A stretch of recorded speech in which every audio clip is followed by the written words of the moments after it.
Welcome to Manhwa Recaps, spoilers ahead, watch out, and take care. Huge shout out, and a special thanks to my Patreon and channel members. The series starts with a man telling the president that the national address will begin in 1 minute, and he looks down at his watch asking if it's been that long already, and his assistant tells him that power will be restored to the entire country very soon. The president stands up, and puts his arms together staring directly at the camera, and he greets himself as the president named Jang Won text saying that before he begins he has a request to make, and they need to ensure that everyone around them is watching the broadcast, because as many citizens as possible need to see this. He is being told that the people meter ratings are skyrocketing, and it hasn't even been a minute, and he knows that they must have been greatly distressed by the lockdown, and he sincerely thanks them for their cooperation. He has declared a state of emergency martial law on July 16th, and the army has taken control of media outlets and national infrastructure, and tons of major roads have been closed. They must all be wanting to know why. He asks his assistant Lee if he has a cigarette, and his assistant jokes saying the opposition party members are going to use this against him. We see his hand shaking, and he explains now why he declared martial law, and he exhales the smoke saying that it's because he wants them all to face a dignified end. Now they must all know the scenario from the game Survival Life is happening in reality, and the asteroid from that game Yoon Zombie is real. According to the reports that came at dawn, the military has failed to intercept it, and as a result the asteroid ultimately crashed into the sea near Okinawa, and it has been confirmed to have caused catastrophic damage, and regrettably the people of Japan have all been turned into zombies. It's due to the spores originating from the asteroid, but sadly it seems that the pathogens will make landfall in their country today, and that they cannot avoid this apocalypse. From what they've gathered, it seems a small number of people including the awakened may be immune to zombification, and so he has prepared something for them, and for safety reasons they will be open 1 year from now, but he has installed time shelters at the marked locations, and hopes that everyone can make their way there. He then gives them a guide on how to deal with the monsters that appear in the early stages, and all of this information will be distributed again via flyers dropped from airplanes. Soon all thermal power plants will shut down, and he is a man of many shortcomings, but he believes he has done what was necessary in their final moments, and he says that it has been an honor to be with them all, and hopes they can all meet again, and live well. He then goes to thank the anonymous informant who provided the exact D-Day date, but the television then gets cut out. A man sitting on his chair says that he really hoped the end wouldn't come, but since it's already here he's got to survive now, and he is a veteran of the apocalypse. We get a flashback to a few months ago, and a man asks his friend To if he is ready, and he says of course, and we learn that his name is Payak, and it turns out Payak's in-game name is Duckbutt. He says that if he loses today's bet he'll be on his third loss in a row, and his friend who is dressed crazy says that if he gets 3-0 he's basically a yellow bean. Another dude who is just as crazy, his name is Survivor 1, and we'll just call him 1, and he says that he keeps getting his kill stolen because he's trying to brute force it, asking another man if he's wrong, and he's meant to be Robin Hood, but he has a roll of Kimbop on his head, we'll call him Kimbop. Kimbop says that they're nothing without their flashy moves, and To as well is ready to rock their shit, and 1 says that he'll give them a 1-minute head start, and To says that he surely hopes he doesn't regret those words. This is all happening within the game Survival Life, and To and Payak charge into the horde. We learn more about how the game is just an apocalyptic game mixing zombies and fantasy monsters together, and it boasted an insane difficulty level that made even hardcore Korean gamers scared of touching it, and it shot to the top of the charts upon release, but that fame didn't last long, as it died not too long after release. After a whole year there's only 4 concurrent players, and they tell Kimbop to take the last hit, and he thanks them for the offer, and he draws back his bow, and launches it forward blowing a hole through the head. We learn that it's actually just a really shitty game apparently. After their little hunt we see the bet is over, they are now all chilling, one of them asks if they have anything else to play, and they tell him that if they did they wouldn't be out here making these stupid bets. One agrees saying that the game is so boring, but there's really nothing left to do, and Payak says that it wouldn't be weird if they shut down the servers today. One agrees, but To says that he needs some excitement and dopamine, so he might just go gamble on Counter-Strike. Kimbop says that he told them they should take it slow, and 1 asks the group if they all want to play a different game, but To says that his body can't handle any of their games right now, to which Payak agrees. Kimbop tells them all to come check this shit out, and it's been a while since they've seen a message in chat. We see somebody named Noob asking if anybody is here, and he has the tag PC by his name, which means they were a genuine noob. Now the game has 5 concurrent players, and 1 jokes saying that the game is booming. Kimbop gives them the tutorial guide, and Noob thanks them saying that they're so nice, and he'll hit them up after they finish the tutorial. After 2 whole hours of them waiting patiently, Noob says that he can't believe this is the tutorial, but it's too hard, so he's going to give up. One starts to get frustrated, saying that they always quit in the end, and To says that they keep updating content, but they never thought about lowering the difficulty, and Payak agrees, saying that he has no idea what's going on in the devs' heads. One tells them that he's going to be logging off for the day, and he hopes they all have a good night, and Kimbap calls out to him asking if he'll be on again tomorrow, and One waits a second before saying probably. Kimbap says in that moment of silence he thinks that both To and Payak felt it as well, and they both logged out, saying that it's time to head back to real life, and that their journey has reached its end. He says that he hoped they'd join his stream, but he didn't want to let go. Even as other veterans logged in less, and less, he remained alone, but recorded update videos to enjoy the game with them, and he streamed day and night waiting for his friends to come back, and several months passed after that.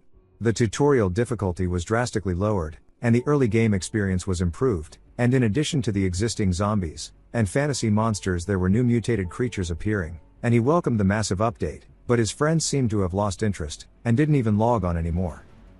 And so the game ended up with just one concurrent player, which was Kimbap.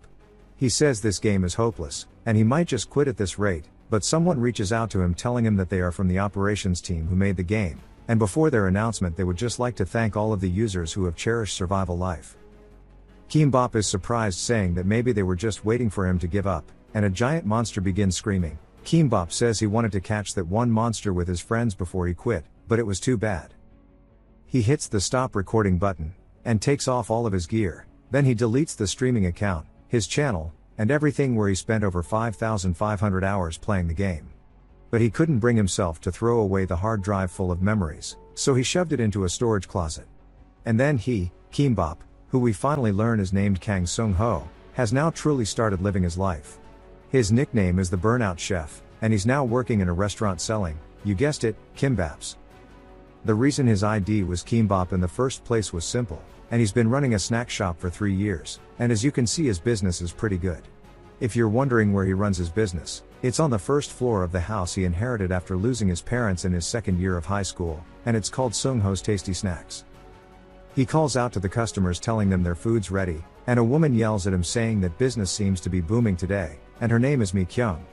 He hasn't been able to ask her for her last name, but she's a local hairdresser, and a regular customer, and it's no secret that he finds her hella pretty.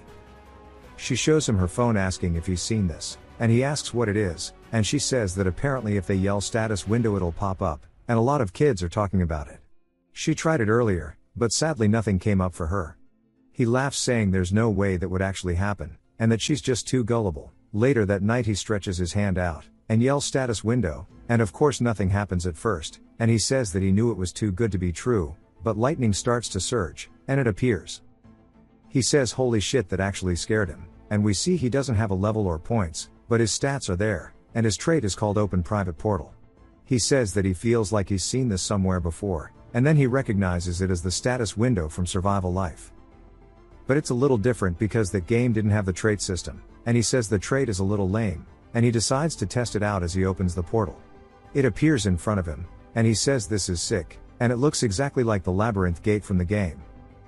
He wonders if this is really the game system, but says that can't be, and if that were real there'd at least be an article about Yoon Jambi or something, and he then looks for it, and holy shit, there actually is. He starts panicking, saying that name could just be a coincidence, and it's too early to jump to conclusions, but what if it was real? And if it is really happening there might be some kind of proof instead of his portal. Sung-ho then tells himself to wait, as it's too dangerous to go in without a plan. After changing his mind he used a ladle, and stuck it at the bottom of the portal to see what was on the ground, and he pulled back dirt, saying that means that the other side isn't a labyrinth at least, and that this portal could just be something like a warp that teleports him somewhere on Earth. He makes some preparations, saying that it's time for him to go in, and we see him with a backpack packed with supplies. Once he enters he's surprised as what he sees is a beautiful landscape, and he wonders if this is real. He says the weather is a bit cold, and considering his phone has no signal he can assume this place is at least a very remote area that's hard for people to reach. He pulls out a marker, and starts drawing on the trees, saying that since there's no way to confirm where he is, the most important thing is to find proof, so he should leave markers to guide himself back. As he heads down, and deeper into the forest he says the shit's killing him, wondering why it's so big, and he just prays that something shows up. We see eyes peering at him from the forest, and it leaps straight past him, scaring him, and it's none other than a valley deer. He says that he recognizes the name plus the fact that a system window popped up means this place isn't Earth. The deer looks at him before running away, and he says it was staring so intensely he got scared for a second, but it doesn't seem to be an aggressive animal. But he hasn't found any proof of the apocalypse yet, and it'd be a different story if it were stone monkeys, or humped boars, as he's never seen a valley deer in the game, but he had a hunch from this moment on that this place was a space closely related to survival life, but he had to force himself to ignore it because he wanted to deny that a disaster was coming to humanity. But that hope was short-lived as he ended up finding exactly that. That's when he spots a golden tree with a sun apple, and he takes it off saying that it should be fine, and starts eating it. The status window tells him that his stamina has been slightly restored due to the effect of it, and a faint golden glow starts to surge around his body. He says the effect is exactly the same as the sun apple juice they sold in the game shop, and he laughs saying that this pretty much confirms it as he takes a seat. On top of that, there's also goblin shit, and he tells himself to accept it now, and that the end is coming. Having turned his sense of déjà vu into certainty, he immediately left the portal, and began to prepare. The first thing he did was take out the hard drive he'd stored away, and reviewed his early game footage, and he streamed and recorded all of his content because he really liked the game, and he can't believe he's going to have to use it just like this. According to the game, he has the date of when the asteroid hit, and he looks at his current date saying that there are 32 days left until the apocalypse. Looking at it again, the game was unfriendly, and full of annoying mechanics, and the most bullshit of them all was the Iron Death disease. It was a phenomenon that literally caused all metal to crumble away, and it would sweep through areas infested with zombie spores like an aftershock 5 hours later, instantly reverting human civilization back to the Stone Age. Of course, the Iron Death disease does subside depending on the region. The problem is that it takes anywhere from 6 months to a year. But this catastrophic Iron Death disease was meaningless to him now, since the trait he obtained is Private Portal, and it's just a hypothesis, but it shouldn't be able to pass through the portal.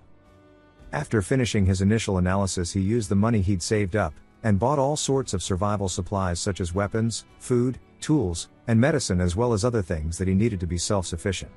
He starts reading some chat boards wondering how they're all so carefree when they have status windows just like him.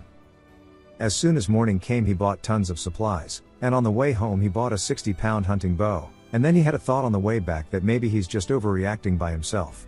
If it doesn't come, then it doesn't matter, and he'll just have to struggle for 2 or 3 years to earn back all of his money. But when he returned home, he decided to give it his all, and put up a sign telling everybody that the shop was temporarily closed for a few months for remodeling. He's still a bit confused on if he should do it or not, since this is practically just a decision he made overnight. Mi-kyung then calls out to him asking if he's really closing down the shop, and he says that's not it, he's just going to do some remodeling, and she says he must have made a lot of money then, and he tells her that the shop is just old, but he has something to do, so if she'll excuse him he'll be leaving. She calls out to stop him but doesn't have the courage to finish her sentence, and tells him that she'll see him later.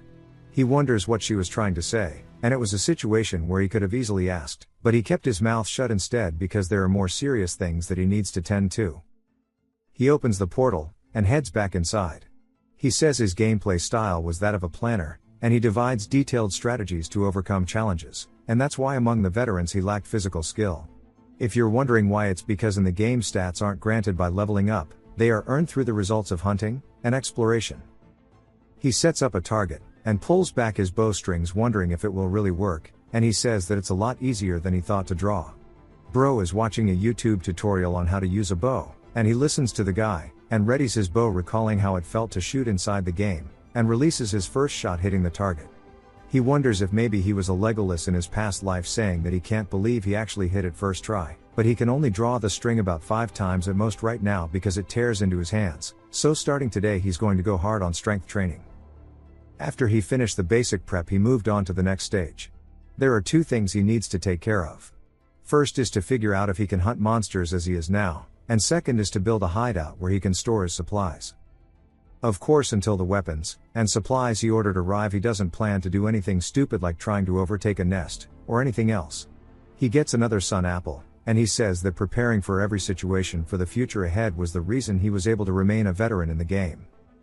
He heads back to one of the markers, and looks around saying that he's sure it was around here until he finds it, and he made his way back to the goblin shit.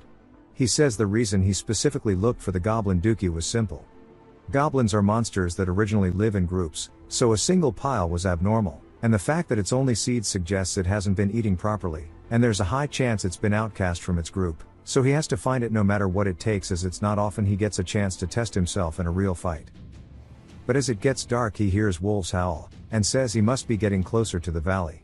He then spots a goblin by a river, and he says that it looks really identical to the ones that he saw in the game. For reference, the goblin's main weapons are spears, and poison darts, and they enjoy incapacitating their opponents with poison, and tormenting them, and that was also the reason he chose a bow as his first weapon. He tells himself to stay calm, and says that it's an old goblin, and maybe because it was exiled it's not carrying a poison dart, or spear. His hands start trembling, and he tells himself that if he just remains calm he can hunt it. He fires the arrow, and the goblin turns hearing it be shot out, but blocks the attack using its arm, and starts screaming, and he says he was aiming for the head, but he's just glad he hit it. He should press the advantage, and go for more, but the goblin throws a rock knocking the bow out of his hands. He says the goblin must be a seasoned veteran as well, and he pulls out a blade, and the goblin pulls out its own makeshift knife, and they charge at one another. Their blades clash, and then Sung Ho rears his back, thrusting it forward towards the goblin's head. The goblin ducks underneath, and returns with a counter hitting him in the leg. Sung Ho grits his teeth before tackling him down onto the ground, and he raises his knife into the air, and stabs it straight into the chest. The goblin tries to push him off but is too weak, and we see the life go out of its eyes. He acquires 2 points for doing this, and starts panting, saying he can't believe he actually did it. He then spots a little bag on the ground saying this is guac powder, and vegetable oil, and in the game if you combine these two it became an ointment, so he might as well give it a try. He says he also needs to bury it so the other goblins don't find its corpse, but also so it doesn't turn into a bone creeper. Oh man. We back in the mine. He then spots the river, and red trout, and recognizes something, saying this is bad. He begins shaking in fear, as he turns around meeting the eyes of a giant creature called the owlbear as it stares at him. He says he's in deep shit. We get a flashback to Sung Ho greeting everybody on one of his streams, and he says today he's going to continue from last time as he's compiled a summary of the monsters that inhabit the forest. People start flaming him, saying it's boring, and he tells them that he worked hard to prepare this material, and one of them named Bolsong Man tells him that he thinks it'll be fun. Sung Ho thanks him for the donation, and Bolsong Man says that it's not at all, it's just the money he made attaching his eyes to $1,000 today for his viewing fee. The banter goes back and forth, and one of the people named Dog keeps changing his name to fit the scenario, which is pretty funny. Sung Ho says last time they went over goblins and kobolds, and he explained that they must avoid the bone creeper at all cost, but the most dangerous things in the forest are werewolves and owlbears. In particular, the fact that an owlbear has established a territory means that the monster ecosystem is balanced. He says looking back these were the really good times, and Bolsong Man was always enthusiastic, and Bapman always related stuff back to, you guessed it, kbap, which is a type of Korean food. He even mentions Dog, who changes his name in real time to make him laugh. He goes to explain how to fight an owlbear, but he wonders why he's thinking about past memories right now, and that this might be what people mention when they say their life flashes before their eyes. But he says at least for him this is more like a flashback from his old friends telling him to get a grip. He starts pinching his leg, telling himself to think. Owlbears have a habit of tearing apart anything they see when they're hungry, but the fact that it's standing there means that it's not hungry. In other words, there's only one thing that's getting on its nerves, and that's the fact that he's invaded its territory where the red trout live. If that's the case, he needs to think of a way to escape this situation, but he can only think of one. He widens his stance, and says that his mind may be that of a Kimbap, but his body is still just himself, but he has to do this if he wants to live, and he yells, telling it to charge at him already. The bear's eyes lock in, and he says that it has an owl's head, so its night vision is really good, but it is weak to sunlight. He memorized its patterns a long time ago, so he just has to execute it. As it comes in, he says that the only thing he has to do is trust himself, and rely on timing. The only way to create a strong light effect in this situation as he starts to climb up its arm is to shine it directly into its eyes. He puts the flashlight right up to its beak, and then cuts it on, causing the bear to scream as he blinds it. Bro really just used the world's brightest flashlight on this poor thing. The next morning his alarm starts going off, and he says that his whole body aches, and he shuts it off, saying that he might have passed out as soon as he got out, and as if fighting a goblin wasn't enough, he can't believe he ran into an owlbear, and he really doesn't want to see one ever again. He says that he also hasn't had anything to eat since before he went in, but he trips off his bed, and hits the floor, saying that his legs have zero strength in them, but he spots the sun apple in his bag, and takes it out chomping on it. His stamina starts to get restored due to the effect of the sun apple, and he says that now he feels a bit more alive, and that it is time for him to go fill his stomach. But later we see him looking confused, wondering why Mi Kyung is here, and she says that she came to eat, and this place is number 2 on her list of favorite restaurants. He says he meant why she is sitting with him, and she tells him that it is nice to have a meal buddy. She then wonders if he tried the thing she mentioned before. He asks if she is talking about the status window, and she says yes, asking if he tried it, and he says now he understands why she stopped talking back then. She tells him that she really thinks it is real, and she points to the fact that cash went missing in a convenience store, and Sung-ho says it is way too obvious that she wants to know the truth. He says that he tried, but unfortunately it didn't show up. His life was completely justified in this situation, and not only is his trait not combat-oriented, his skills specialize for solo play rather than team play, and besides, in a situation where safety isn't even guaranteed, revealing his hand is no different from screaming "Please come and eat me." But for Mi Kyung to still be asking about awakening means that she might have as well. She then apologizes to him, and he asks why she is apologizing. She says that there is something she lied about. He says that she seems like a good person, and she doesn't have to tell him right now as they still have time, so she can tell him later when she is brave enough. He says after he said that he actually headed home, and in front of his house packages were being delivered. He says these dudes are the goat of delivery, and he thanks him for his hard work. What a Chad. He ended up moving everything that he would need later to the rooftop, and the things he needed right away to the second floor. While he was at it, he selected the items he would use for today's operation. He has a gas mask, a fireproof suit, pepper spray, a fire axe, some gasoline, a fire extinguisher, some plumbing pipes, and a monocular, and he says that his mission today is to find a space that can serve as a hideout, so he has to go secure it no matter what. When he heads inside, he says finding one wasn't difficult, as he spotted a suspicious looking place when he was looking for the old goblin, and he peeks back over some bushes, spotting it, saying that it's absolutely perfect for a hideout, but the problem is he doesn't know what monster lives inside of it. As he's staring at the entrance to the cave, he spots some footprints, and says those belong to kobolds, but this is actually a good thing, so he's genuinely happy. Although the plan he came up with would work on all low-tier monsters, he checks the wind direction, saying that for the kobolds who would still be asleep as they are nocturnal, this is absolute poison. For his plan, he had to gather firewood. Then after placing the firewood near the entrance, he poured gasoline onto it, and he then goes to light it on fire, but some of the kobolds wake up, and head outside. They spot him, and he greets them before grabbing his axe, charging straight in. Without a second's worth of hesitation, he slices both of their throats, cutting one of their heads off even. He's surprised, saying that he didn't think a one-hit kill was possible for him, but his level increases, and now he gains a total of 4 points. He says he'll figure all that out later, and he wants to start before they wake up. He drops his lighter onto the firewood, and says in the game all low-tier monsters had one thing in common: they were vulnerable to sudden phenomena. Of course, burning them directly would be better than just smoking them out, but as the new tenant, that would make cleaning up a huge pain. Therefore the strategy he chose was simple: to weaken them by throwing them into a state of confusion. When they charged outside to catch their breath again, he would wipe them out in one fell swoop. He says he thought at least 5 would come out, since a kobold pack usually has 7, but he guesses not, and that means the number of remaining individuals will be 3 after he kills these. They spot him, and begin charging directly at him. He rears back his axe, and swipes forward, sending one flying. The other leaps at him through the air, and we see he actually prepared for this, as he uses pepper spray, causing it to scream and cry on the floor.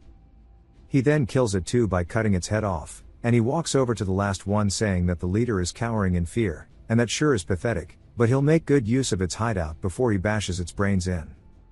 He then takes off his mask, saying that he dealt with them pretty easily, but since he has no stamina, it's really tough, and it's just like a game, as the debuff from the exhaustion is taking effect too, and the fact that he doesn't get status points when he levels up is pretty rough. But still, leveling up unlocks convenient systems, so today's haul is big, and more than anything, he now has a secure space that only he can use, but he's gonna have to clean their nest out first though. He continues getting it ready, and says that the first thing he did was cleaning. It was 15 meters deep, which is a bit on the small side for his shelter, but it was disgusting, and maybe because he had just finished a huge fight, it felt like the hardest work he'd ever done. He was genuinely disgusted by their behavior, but he says that now that he had a safe space in the other world, he could freely use the gate's properties, which made things a lot easier because he had it connected straight to his bathroom. But he says that it was actually so tiring that he thought he was going to pass out. Anyways, the most surprising fact he learned while traveling between dimensions was that he could fix the coordinates of both the other world and reality, and that means that objects could interact. Even while straddling the boundary between both worlds, he was able to get his hose out of his bathroom into the cave, meaning that he could wash it down, getting it extra clean. He says that it looks pretty decent after cleaning, but he'll have to scrub off a lot of the blood stains, and pour concrete on the ground so he can store things easily too, and the mortar will take a few days to set though, but also the sandwich panels too.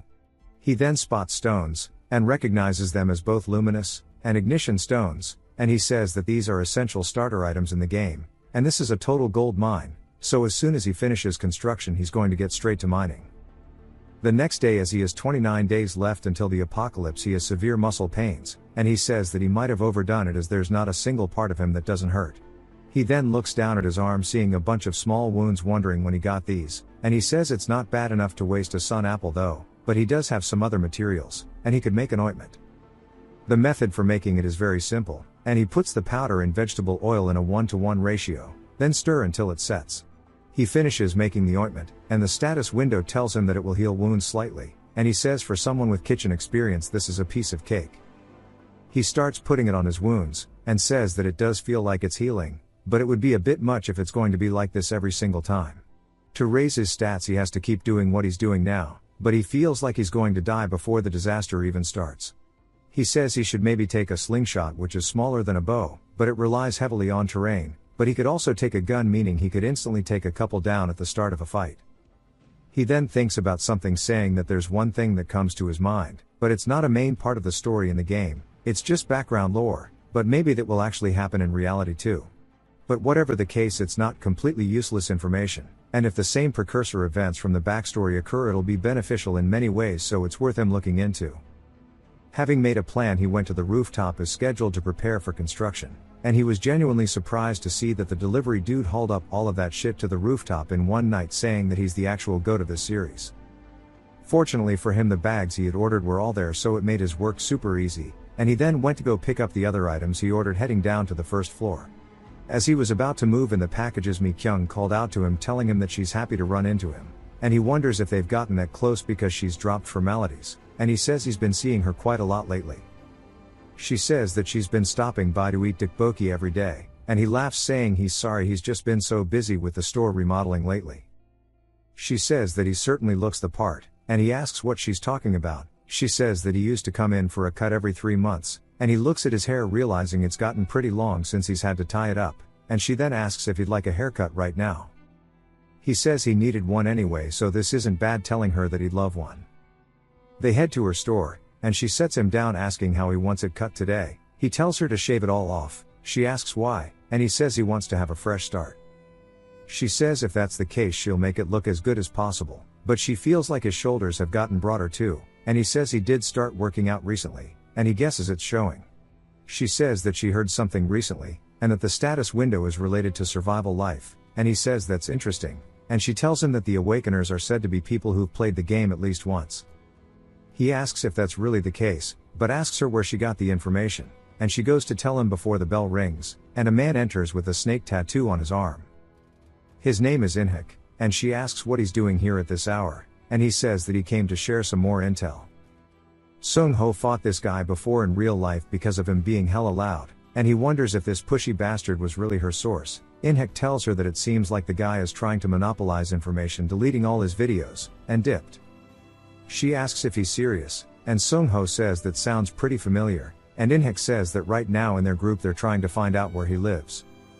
She says that that sounds illegal though, and Sung Ho still just wonders who it is. Inhik tells her that honestly they're not in a situation where they can be picky, and catching that Kimbap son of a bitch, then getting him to share the info is for the public good. She says still it's too much. Sung Ho says he had a feeling from the first words, but they're actually hunting him down. Inhik grabs her hand forcefully, saying that she needs to join their team, but she tells him not yet. Sung Ho says this is ridiculous, and he deleted them all because he was disillusioned, and he's not trying to monopolize anything. He didn't even have time to think about that. Inhik takes the scissors out of her hand, and grabs her by the shoulder, saying that she's so frustrating. He's telling her it's exactly like playing the game. Sung Ho calls him disgusting, acting like he knows everything, and Inhik says if that bastard just posted his info, they never would have had to do this. Sung-ho wonders why he's talking like he's already caught him, and In-hek tells her once more that he can't wait for long. Sung-ho wonders if the community is really flooded with bad things about him, and if that's the case maybe he should be the one to discuss the info. In-hek tells her to make a decision, and Sung-ho calls out to him saying that he doesn't know what he's talking about, but surely he can discuss it later. In-hek asks him who the hell he thinks he is, and Sung-ho gets right into his face telling him to get lost while he's asking nicely unless he wants to be humiliated again like last time. In-hek gets a little scared, and says that it seems like it's not his day, so he'll be heading off. Mi-kyung tells him bye, and then sighs out of relief when he's gone. Sung-ho tells her he wants to exchange numbers just in case because that dude is bad news. Back at his home he put the construction aside for a moment, and even shaved, but he turned on his computer, and looked himself up on the forum, and it turns out that everybody was trying to figure out who he was in real life, even giving death threats. And the person who released the important intel early was getting hate too, but he saw an ID that seemed to be the person that was yapping to Mi-kyung. Sung-ho calls him crazy asking if he really went through the effort of making a nickname since it requires real ID verification, and he says the posts that he made were always filled with curses about him, but he also mentioned how he's trying to seduce Mi-kyung, yikes. Sung-ho calls him scum saying that he turned off his computer feeling disgusted with humanity. Of course he was just sick of them. He's not actually mentally broken, but he also feels like his head is getting clearer. He opens his gate saying that for the next 2 days he immersed himself in working on the hideout. He mined stones with a pickaxe to blow off steam, and spread the mortar mixing it with the water, and smoothed it out evenly along his floor. After finishing the work he came out to wait for the mortar to dry, and looking at the moon rising a thought came to him. An eye for an eye, and injustice for injustice. He's not a hero, so he doesn't need a grand sense of a mission, because in the end he just needs to survive. And right after he made that resolution to turn around he heard a familiar sound. He turned back around wondering if it's what he thought it was, and it's none other than a bone creeper, and he says he can't believe this son of a bitch had to show up right now as his mood is already absolute shit. Its jaw starts clattering louder, and louder until there's a massive explosion. We've all had this happen on Minecraft. Shortly after the explosion we see Sung-ho laying on the floor, and his hand begins twitching as he jolts awake, and he wonders what happened, but then recalls how a bone creeper just exploded, but he wonders how he survived, so he plays it back in his head. When he confirmed its appearance he was already on the verge of exploding, so he barely managed to create distance, which is probably the reason he's still alive, but he's not unscathed, and when he looks at his arms and shoulders there's bone fragments all in them. He opens his status window showing us that his level and points have increased, meaning that it considered that he defeated it just like in the game. As he stares at the stats his vision goes blurry for a second, and he says that this isn't good. He opens the portal heading home immediately starting treatment, and he pulls out the bone fragments then applies it with ointment. After applying the ointment he quickly bandaged himself, but right after he'd finished that process he knocked the hell out on his couch. He then woke up to the sun saying that he's going to die early at this rate, but he also should have checked if the first aid worked before sleeping. When he wakes up he sees his stats have gone up though they're still down from where they usually are, but luckily it seems like it worked, but he wonders where the bone creeper suddenly appeared from too. While the forest is vast it's not that strange for something to pop out suddenly, and he guesses he should increase his perception stat which increases detection abilities. The ways to increase stats in the game starts with you repeatedly doing something gaining experience, and the second is by obtaining items with stats, but the game is super hardcore. To obtain items with stats you had to defeat monsters that were higher than your own stats or those corresponding to events, but even then it was pure RNG, and when he farmed the same mobs he never really got what he wanted. He explains that one time he got a skill called Wild Instinct from a high tier monster, but of course the skill didn't suit him. But regardless he wants to know how to get items in his current situation, and to find that out he decided to examine the background story he remembered last time. The background story contains a lot of phenomena that occurred before the meteor fell, and in other words if things go well there's a possibility of acquiring items before the apocalypse even arrives. Of course that's only the premise that the phenomena occur in reality, and that strong monsters will appear.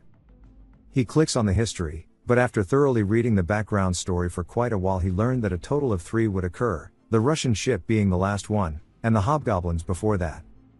There's no other information on the hobgoblin one though, but the first one he found was an orc's corpse on a mountain. He says that if he wants to arrive in time as it was on the 26th in the afternoon he needs to get there on the morning of the 25th, and he sits up saying he has to prepare for this quickly. Mi Kyung then calls his phone, and he wonders what she's calling for at this hour. They head to a cafe where she asks him if he's okay, and he asks why she's worried. She tells him that his expression, but also he's wearing a long sleeve shirt, and a pair of pants. He says he just doesn't get bothered much by the heat, but finds it a little scary how sharp she is, saying that a woman's intuition is terrifying. She asks if maybe it's perhaps the fact that his haircut was interrupted, and he says that's not it either. She tells him that that's a relief, but because she was pretty scared of it all. Sung-ho laughs, saying that it's true that he hates that bastard, as last winter he caused a ruckus after illegally modifying his truck, and picked fights with old people who looked weak. The dude's a complete asshat. She asks if that really happened, saying she had no idea he was that kind of person, and Sung-ho says that she wouldn't know that as he always did it early in the morning, but he wants her to get to the point, asking why she called for him. She says that if it's okay she needs his ear for a moment. She then whispers, telling him that she's unawakened. He wonders why she's discussing it with him, saying that he should go along with the mood, and he tells her he's jealous as he hasn't awakened yet. She says that she's sorry, she just felt bad about lying, and he tells her that it's okay as he never misunderstood since he knows what kind of person she is, but he's glad that she's consistently sharing info, and talking to him. Thanks to her he feels a little better, if that makes any sense. He was actually on edge because of the remodeling, but he's glad he came to talk to her, but in the meantime he's going to go study the game's survival life. He'll see her next time. He guesses it's good to meet people with decent character because he does feel really nice about talking to her. But he goes online buying a drone to scout the forest, and renting a car to use for the trip. He then lays down, saying that he wants to try to get in some good sleep to maximize his condition. The next day, as soon as dawn broke, he began making materials for hunting the orc, and crushing the ignition stone would require considerable caution because if you hit it incorrectly sparks would flare up. Next was the luminous stone. It also had issues as light burst out, and it would still sting his eyes even through a welding mask, but it's reliable, so he's going to have to bear with it. Having completed the basic setup for catching an orc, he poured in sugar, gasoline, and various organic solvents, mixed in a hardening agent to solidify, the ignition stone powder, and some resin. He set it out on a desk inside of his shelter, and he heads back to reality, checking out the rental car storage, saying that it was a nice idea to get one as he packed everything he needed into it. He then hops in the driver's seat, saying it's time to go hunt an orc. Before midnight he finally arrived at the campground parking lot, and he spent the remaining time doing image training, and checking his equipment. As soon as the next day began it was time for his full-scale search, and after 2 hours of climbing the mountain, and scouting, the rain began to get heavier. He says on top of that there's also a mist that makes it hard to see, and he's just curious as to where the orcs will come out of.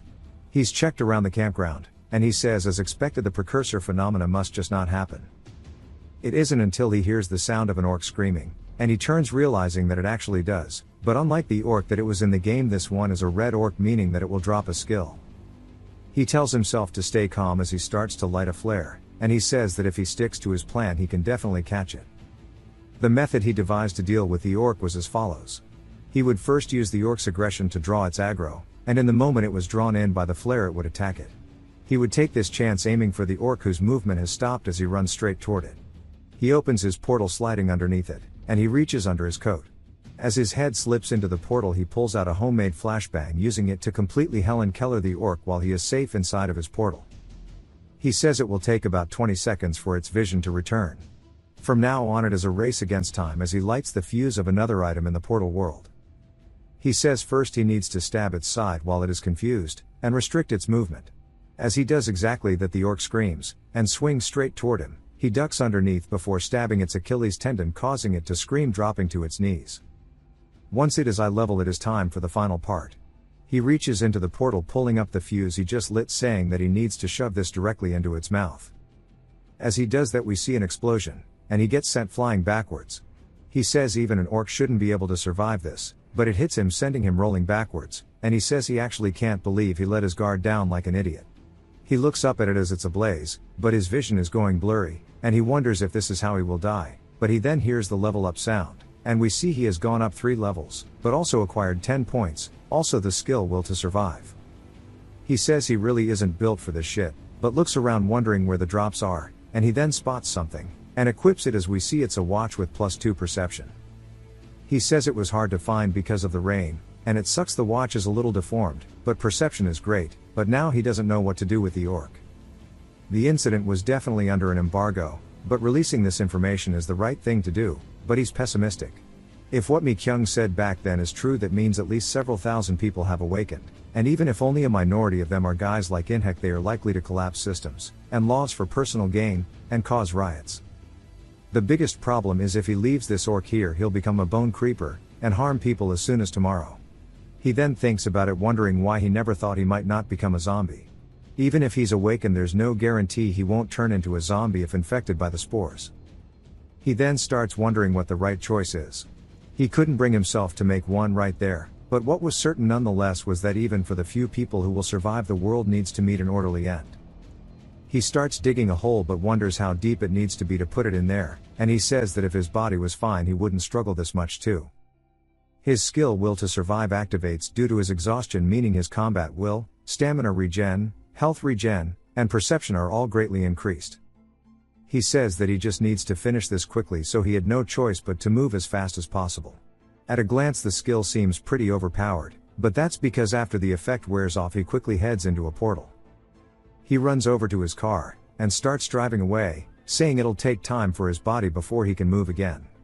He makes it back home, and looks up at the sky, saying that he hopes it worked out. According to the plan he should have started building the defensive line by now, but at least the remnants of the orc have been erased.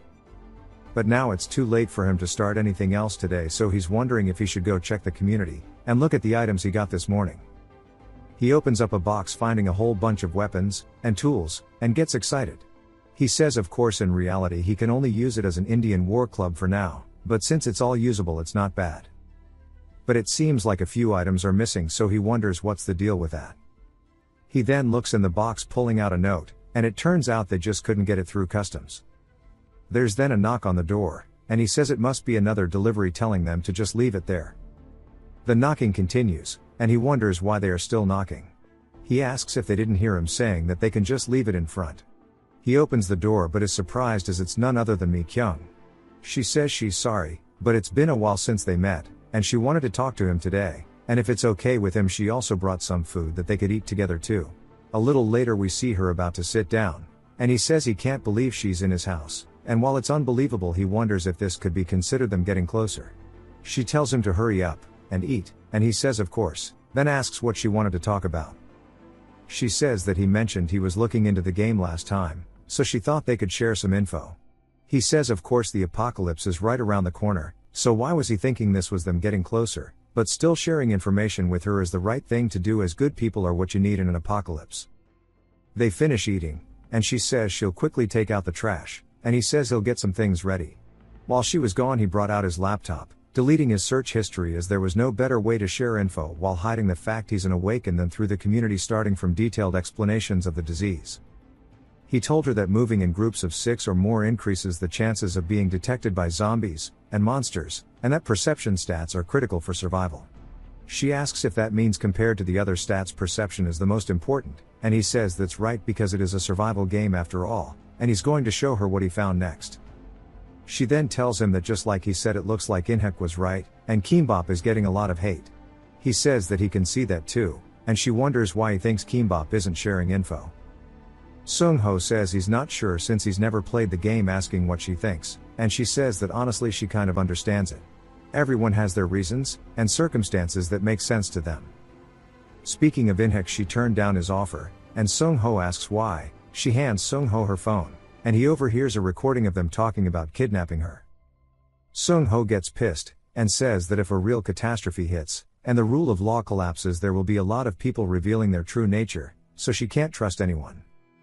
She asks what about him, and says that she wants to form a party with him. He's speechless, and says that he honestly couldn't respond easily.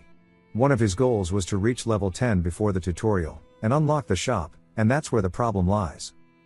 The game uses a system where monster tiers scale based on level, meaning that if she traveled with him she'd definitely die a pointless death. He tells her he appreciates the offer but he might turn into a zombie, and she says that she thinks that it'd be fine still.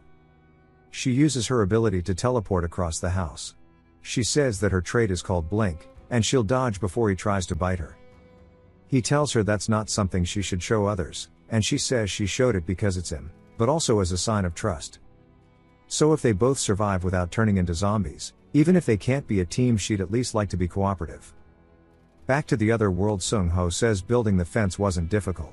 First he just hammers the support post into the ground, wraps the barbed wire around once or twice, then secures it tightly, then installs infrared sensors here and there, and he finally gets it all finished. He says it sure looks cool, and this deserves at least more than 1 point in the handiwork skill. Now that the mortar work is done too, and the defense line is established, it's time for him to start moving packages in. He finally moves in everything, and he says that once he divides the interior with sandwich panels, the internal setup will be almost complete. He then hits a nasty ass sneeze, blow ya damn nose. And says, as expected, this world is chilly, it feels like late autumn. Soon he'll have to be sleeping here, so he needs to prepare for that. While he's at it, instead of blackout curtains for the entrance, he should build a real proper door, and then laughs at himself, saying it feels like his to-do list is getting longer. He stopped by a nearby carpentry workshop to request custom work, and buy various items. On the way back he walked for 5 hours before for his pre-disease checklist, finding the places he needs to loot. He's making a list, saying after the hardware store he'll hit the pharmacy, and then the motorcycle shop. Someone then calls out to him, and Sung-ho recognizes him, calling him by the name of Hyunjun. He's a gym owner, and it tells us that he's divorced, and has a young daughter, and his nickname is Protein Master. Sung-ho asks if something's wrong since he looks terrible. He says he's got a lot going on, but then asks Sung-ho if he started working out again. He tells him that it looks like the muscle memory he carved in is coming back. Sung-ho says he's been using his body a lot recently because of the remodeling, asking what's up with him. He says that he thinks the world is actually ending. Sung-ho asks if he heard too, and Hyunjun says yeah, one of the gym members told him about status windows, and zombies, asking if he believes it. Sung-ho says he's not sure. Hyunjun says he didn't believe it at first, but then he told him to watch carefully, and then started levitating. Sung-ho asks if it's really real, and Hyunjun says that he saw it with his own eyes. That was 100% a superpower. Sung-ho tells him he hasn't awakened yet, and Hyunjun says neither has he.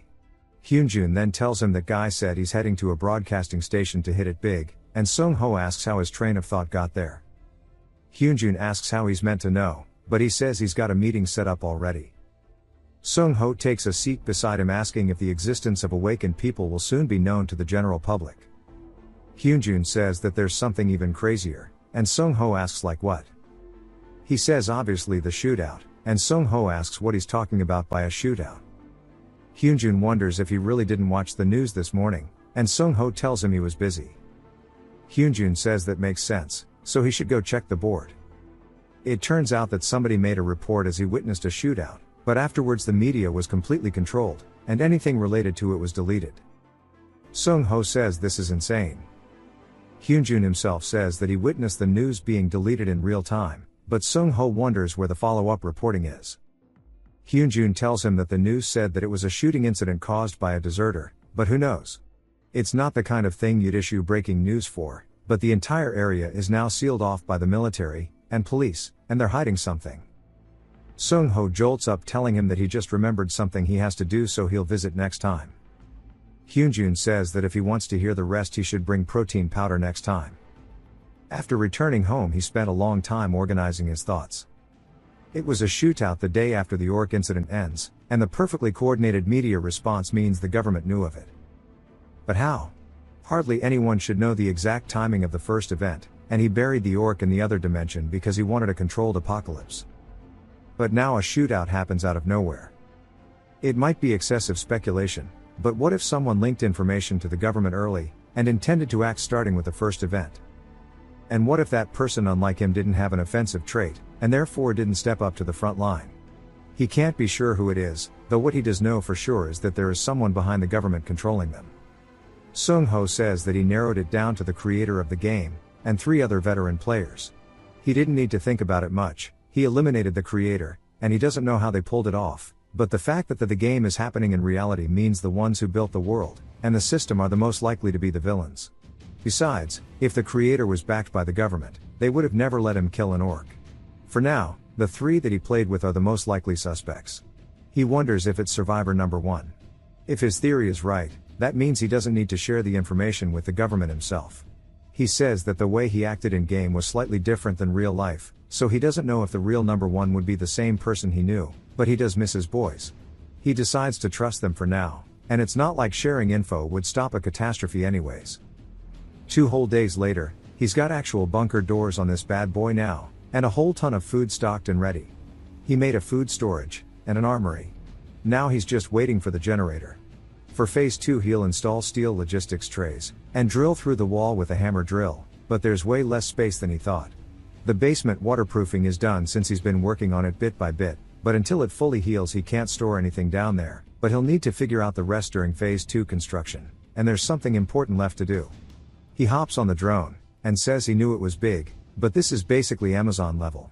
Drones are overpowered, and he has no worry about getting ambushed while exploring, and making real-time maps is easy, and honestly goated.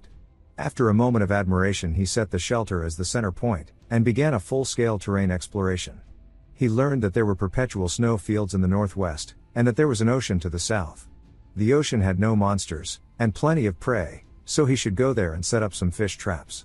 He says that with the terrain scouting finished, he examined the valley to study the ecosystems around the shelter. Thankfully there are no more owlbears. He spots the place where he met the owlbear originally, but the corpse is gone. He wonders if the owlbear ate it, because the bone creeper he saw wasn't the goblin. Judging from the footprints it's too early to conclude though. Some are goblin tracks, and that makes it suspicious. The distance between the valley and the shelter is about 1.5 kilometers, and this might mean the shelter is more dangerous than he thought. Concluding that goblins were nearby, he pressed the return to home button since he can't afford to lose his golden treasure. After the return flight, he laid out the map, and noted where the animals were. He says this is a rough map of what it looks like around his base, and now he needs to go check each area himself because that's the only way to get detailed info. Starting with the swamp he should check if farming is possible. His phone begins going off, and he recognizes it as the infrared detectors outside. He says speak of the devil, and they shall appear. As he looks at a bunch of goblin tracks he says they don't know manners. It doesn't look like a whole group, but maybe 6 to 8 out hunting. They came right to him on their own feet, and he wonders if it's because of his perception stat going up, but every sound felt louder than usual, and he was able to spot them while hiding. It seems like they were fighting over food, and there's a leader. Sung Ho says this is a perfect ambush angle. He draws back his bow, and shoots the first shot, hitting the leader straight in the forehead, killing it instantly. The other goblins turn confused, and start screaming. Amidst the confusion Sung Ho takes the chance to shoot another one, killing him too. The rest follow where the arrow came from. As they get close to the bushes he readies his fire axe, and goes in with a swing, cutting one of their throats, killing it. Leaving the axe in its throat he grabs his blade, and quickly dispatches another. He then pulls out a machete, and seeing that makes 4 he asks them what they're gonna do. They shoot poison darts, but they bounce off his armor, and he says they're being rude when someone's talking. 3 of them charge him, but they don't attack, they encircle him, and he says melee must be their last resort since the poison didn't work, but that's excellent for him. He reaches into his pocket, and throws something on the ground making a blinding light, and it makes them all drop to their knees spitting up. He says that the status effect hit properly, so it's time to finish this, and he cuts off all 4 of their heads with lightning speed. He levels up to 4, gaining 16 points.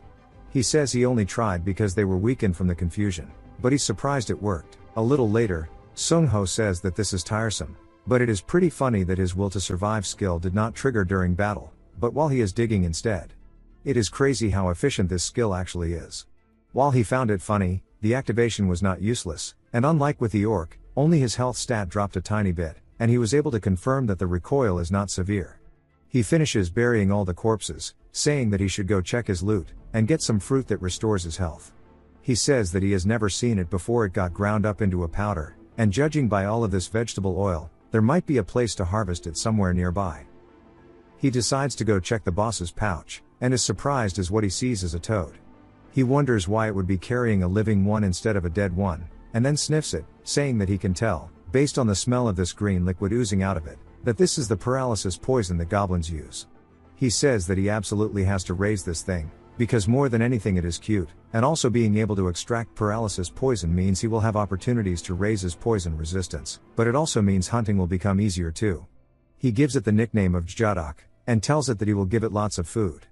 A status window appears, saying that he gave Toad a name, and due to its sleeping state he has forcibly succeeded in empathizing with the toad, and it will now be considered his property. He says this is crazy, as he does not remember this being inside the game, and says it might be a hidden gimmick added because it is in reality now, like the portal gate that he has too. Maybe an update happened during the week that he did not log in, but he says that does not make sense, because who would update right before their servers shut down, and that he should stop thinking about the problem for now, and that he should finish exploring. He went back and forth through the gate reorganizing until he finally headed out to search his surroundings. He found a spring that he could not see with the drone, and he says that it is really pretty. He then ladles up some of the water, saying that he was worried, and that it is just normal water. It solves the issue of finding drinking water nearby, so he does not have to go to the swamp either. There are other items just as he guessed, which is the vegetable oil, and the fruit that he got earlier. He says after that he just picked all the fruits, and harvested an appropriate amount of vegetable oil too, but he says that he will leave a good chunk just in case. He left markers everywhere so he would not forget the way to this place, then he headed back. The next day we hear him cheering on Jadok, telling him to say ah as he is trying to feed it. Jadok munches on that, and Sung-ho says he decided to raise him on the second floor for the time being. Toads live in environments around 18 to 25 degrees, and if he left it in the hideout without proper heating facilities it would most likely die. Jadok starts spitting up some poison into a cup for him, and Sung-ho calls it cute. He says besides taking care of it there were other things for him to do, and among them what took him the longest time was making the ointment. No matter how much he looks at it he made way too much, but he cannot give it to Mi-kyung, who isn't awakened either, and he does not know how to handle this. He then thinks about it, saying that he can go give some to Hyunjun. We see Hyunjun chugging a protein shake, saying that as expected the ones Sung-ho makes are the best, and Sung-ho laughs, saying that he knows he is a little late. Hyunjun tells him it is fine, as he honestly expected him to come the next day, and he was a bit disappointed. Sung-ho says that while he did come late he came with his hands full, and Hyunjun laughs, saying that he did not expect a whole container of protein, but asks what the deal with the ointment is. Sung-ho says that he bought too much, and it is supposed to be good for wounds. Hyunjun asks if he is doing some MLM shit, and Sung-ho says of course not.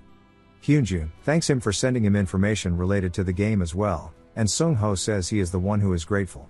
If it was not for him he would not have known about the shooting incident, but the gym is way too quiet. Hyunjun tells him it is because everybody went to make plans. Sung-ho asks what he is talking about, and Hyunjun tells him that there was that guy who went to the broadcasting station, and it looks like he spread info to the members before leaving, so at the members' request they decided to make a base here. Sung-ho asks how many people are going to be staying, and Hyunjun tells him 20. Sung-ho asks if he read the info properly, as more than 6 people is dangerous, and Hyunjun says that there is nothing they can do, as they have to try somehow. They are all members, so he cannot abandon them. Sung-ho says as expected he is a man of loyalty. Hyunjun then asks what he is going to do, and Sung-ho says he is going to think about it more. Hyunjun tells him that since he is a non-awakened, if he does not have anywhere else to go to come here. But then they hear a scream outside, and Sung-ho is the first to spring into action, telling him to let him get a look. He opens the window, and looks down surprised at what he spots on the bottom, which is none other than Mi-kyung. She slowly opens her eyes, and Sung-ho asks if she is conscious. She wonders what he is doing here, and he says that is what he wanted to ask her, asking if she remembers anything. She says that she does not remember well, but somebody suddenly attacked her. Hyunjun gets pissed, telling Sung-ho to stay with her, and Sung-ho tells him that they should figure it out first. We also learn that Mi-kyung used to go to the gym with Sung-ho. Hyunjun says that he will check the entire area, and while Sung-ho is annoyed he asks Mi-kyung if she remembers anything about them. She says that she does not, since everything suddenly went dark. She knows that the explanation is strange, but it was not like someone covered her eyes, it just went all dark. Sung-ho gets annoyed, asking if they already started moving, and tells her if something happens like this again to use blink immediately. She asks if he knows anything, and he says that she needs to use it. He will send her self-defense equipment too, so to make sure to carry it, and from now on she needs to be very careful. Sung-ho explains that from a long time ago, there was a famous meme that if 5 people gather, one of them is trash, as trollers exist everywhere, especially inside the game where there is no interface other than patches. It was even more so, and trollers would join a team pretending to be an ordinary user, and then they would lure the party into a place swarming with monsters, and wipe them out, and they would approach newbies pretending to be kind, and then kill them, and steal their items, and they committed all sorts of strange actions such as creating conflicts between parties to make them fight, and if you paired the amount of trolls there were, With how unpopular the game was, they played a significant role in making it totally fail, and of course, a big reason why the users dropped to 4 was because they severely disciplined all of the few remaining trolls. If you're wondering why he's suddenly giving this explanation, it's because it was the perfect time for trolls to run rampant, and he's explaining this to someone, saying that to summarize the information he's found out so far is that the Awakener communities were integrated after the shootout, and they're not just sharing information, but also plotting schemes, and there were people selling his videos too. He recognizes one of them saying that this bastard was definitely a troll, and his name was Dao Jusum. The dude says that he's selling the videos of Sung Ho carrying him, but Sung Ho says he never carried anyone, and he might just be trying to bait people with some spliced footage, but that's pretty respectable, and he wonders how he cooked this shit up in his mind, and he says that the way to fight back against guys like that, he needs to increase his training time. For 13 days, whenever he had a moment, he was consistently learning weapon usage, and techniques that could be used in real combat from YouTube, and however up until now, the things that he's seen here were mostly for attacking monsters including the hideout, and there were many weapons and strategies that didn't consider the disease, and so starting today, he's going to choose a main weapon that can be used even if the disease spreads across, and is good for anti-personal combat, and monster extermination. He starts sorting through all of his items, and he says that if he considers all the conditions, there are almost no weapons he can use, and he says that he'll first try out the slingshot, and it has high utility in many ways, and as he aims at the target, he shoots it, but it bounces off the side, and he says that the beads lack a ton of power, and eventually all that's left is the Indian War Club. In fact, once the disease was set as a premise, there was no need to worry, and the easiest way to deal with the zombie is to crush the spores lodged inside the skull with a blunt weapon, and the first item he plans to buy at the level 10 shop is a blunt weapon type item called Ebony Wood Club, and so he needs to raise his proficiency, but he doesn't know if this is the best against people too, and he finds it way too ambiguous.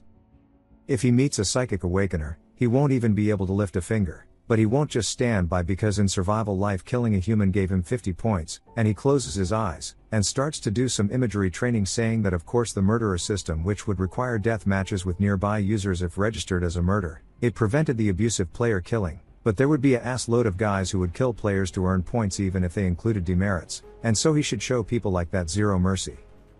He snaps out of it as he's panting looking at the training dummy, and he says still it's probably best to avoid them until he finishes item and skill farming, and while he's at it, he should dismantle the store entirely, and put a detector in the second floor.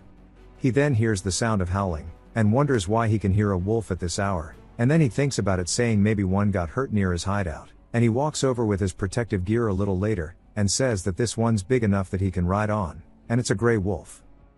He says that its breathing's already gone, but more importantly the fact that it died near his hideout. He doesn't know if he should assume it was a stray wolf, or one that came down after being attacked, and to find out more details, he decides to check its wounds first.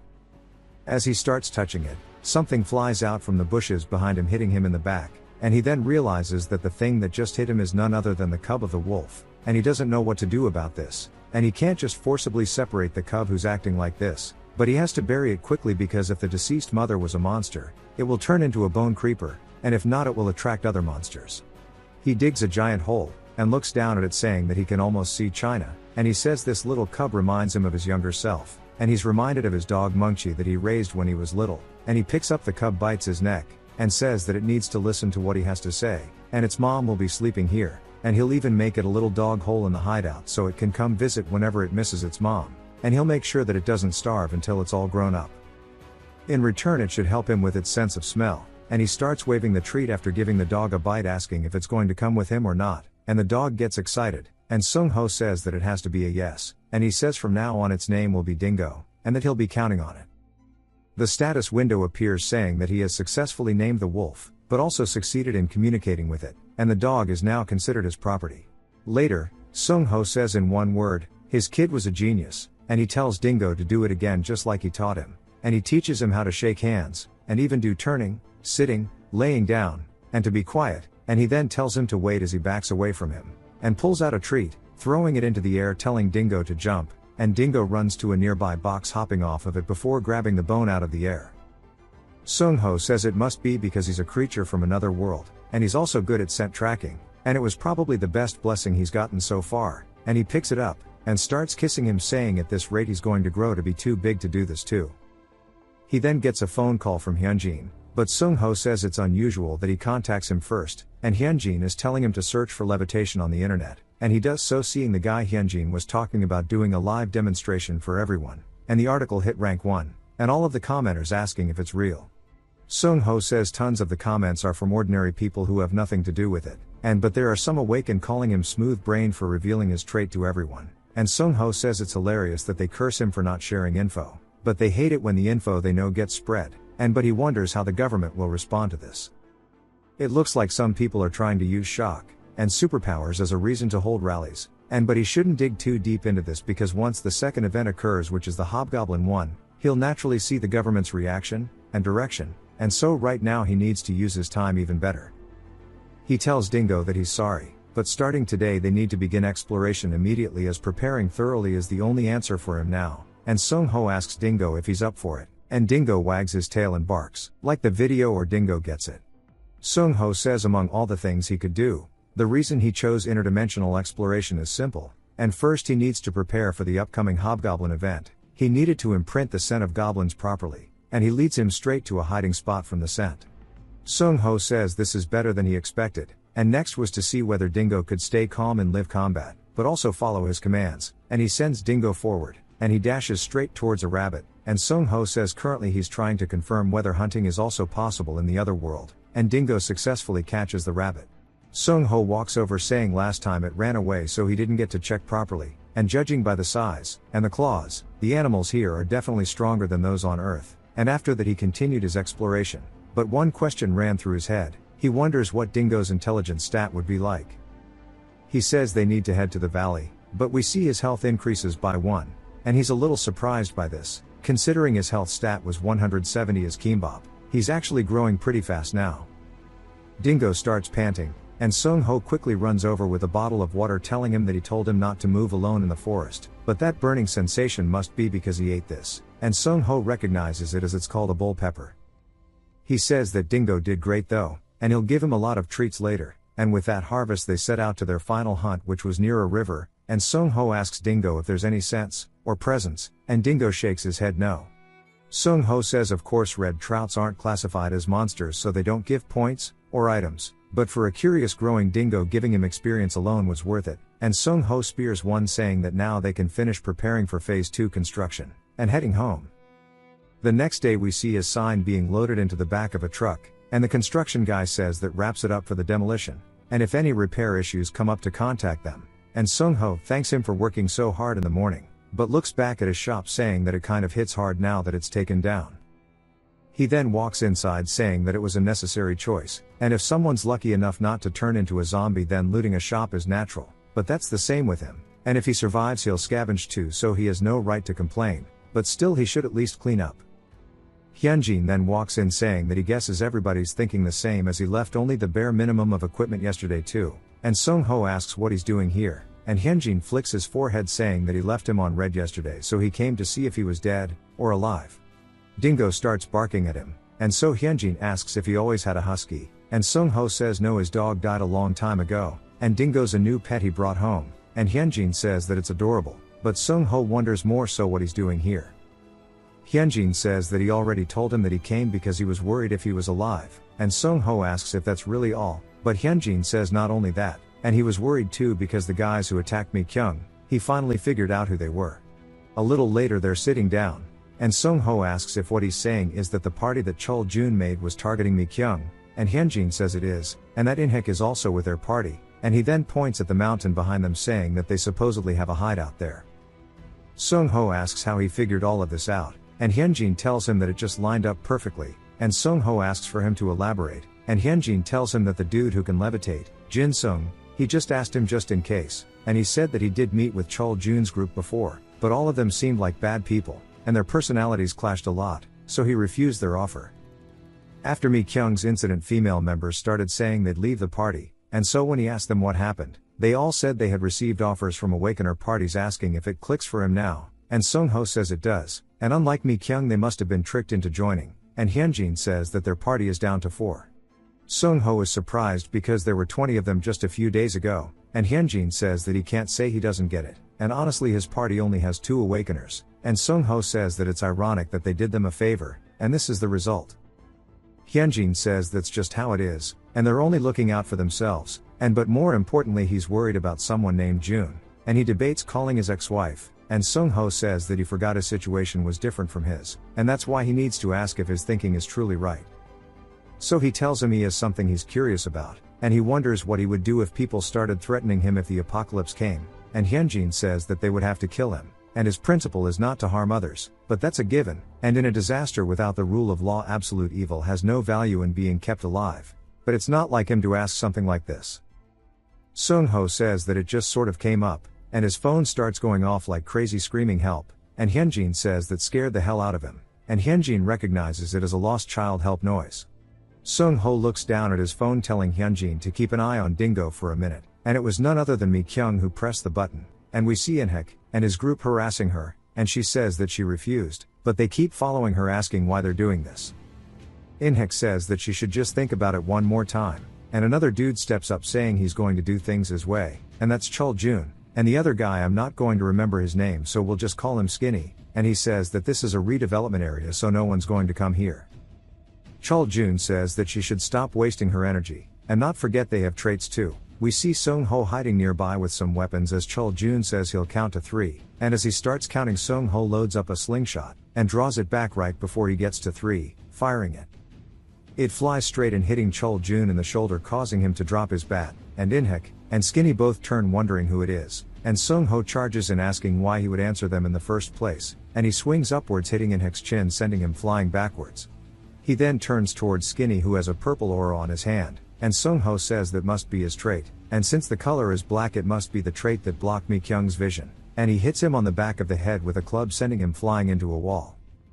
He starts panting asking Mi-kyung if she's okay, but she yells telling him to watch out, and as Chul-jun leaps at him from behind with a surprise attack he narrowly evades it, but it cracks his helmet, and Sung-ho is surprised that it had that much power when it barely grazed him. Chul-jun recognizes him saying that he's going to make him a cripple today, and Sung-ho is in disbelief saying that his trait's too overpowered early on, and Chul-jun tells his boys to get ready as they're going to go all out. Inhek says of course, and starts to release lightning, and he walks at Sung-ho saying that this is what he deserves, and Sung-ho wonders what to do, and debates if he really has to use the dimensional gate. Inhek starts to run in, but so does Dingo as he flies in from the alley bouncing off the wall, and bites onto his arm, and Hyunjin says that this isn't appropriate in the middle of the day, and if they don't want to make a scene he suggests they get lost right now. As he's calling the police he asks them what they think of his offer, and Chul-jun says that they'll retreat for today. Hyunjin says that he can't believe that they're all so cocky when they're so scrawny, then asks Sung-ho if he's okay.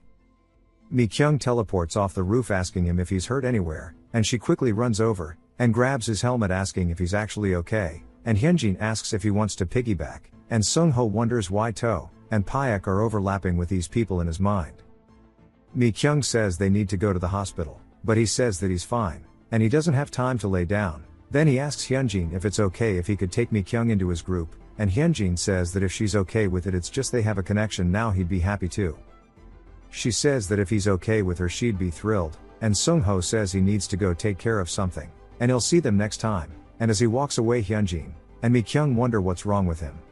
After he returned home he decided to organize his thoughts, and he brought forward his plan for the second stage of prep, and his hasty departure was unavoidable, and seeing the two of them made him feel like he can confide in them about his ability, but that choice was impossible.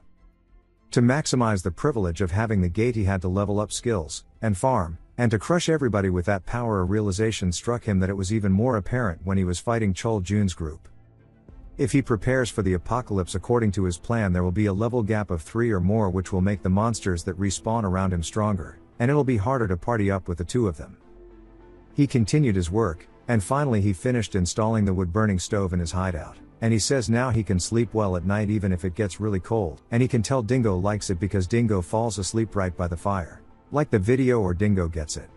Sung-ho says all that's left is to install the goods that will arrive soon without any issue, and the initial hideout setup will be almost complete, and since he's come this far he might as well pull an all-nighter tonight. It doesn't tell us how long it's been, but later on the news we see that there's an update on the asteroid, and NASA has announced that Yunjam-bai has entered the midpoint of the solar system, but they are still closely monitoring its trajectory, and they also announced that the meteorite was split by Jupiter's gravity, creating a variable in their calculations. And in response, Thomas Chandler, the head of the observation department, stated that the two resulting parts are Yunjianbai Alpha and Beta, but they have no chance of approaching Earth.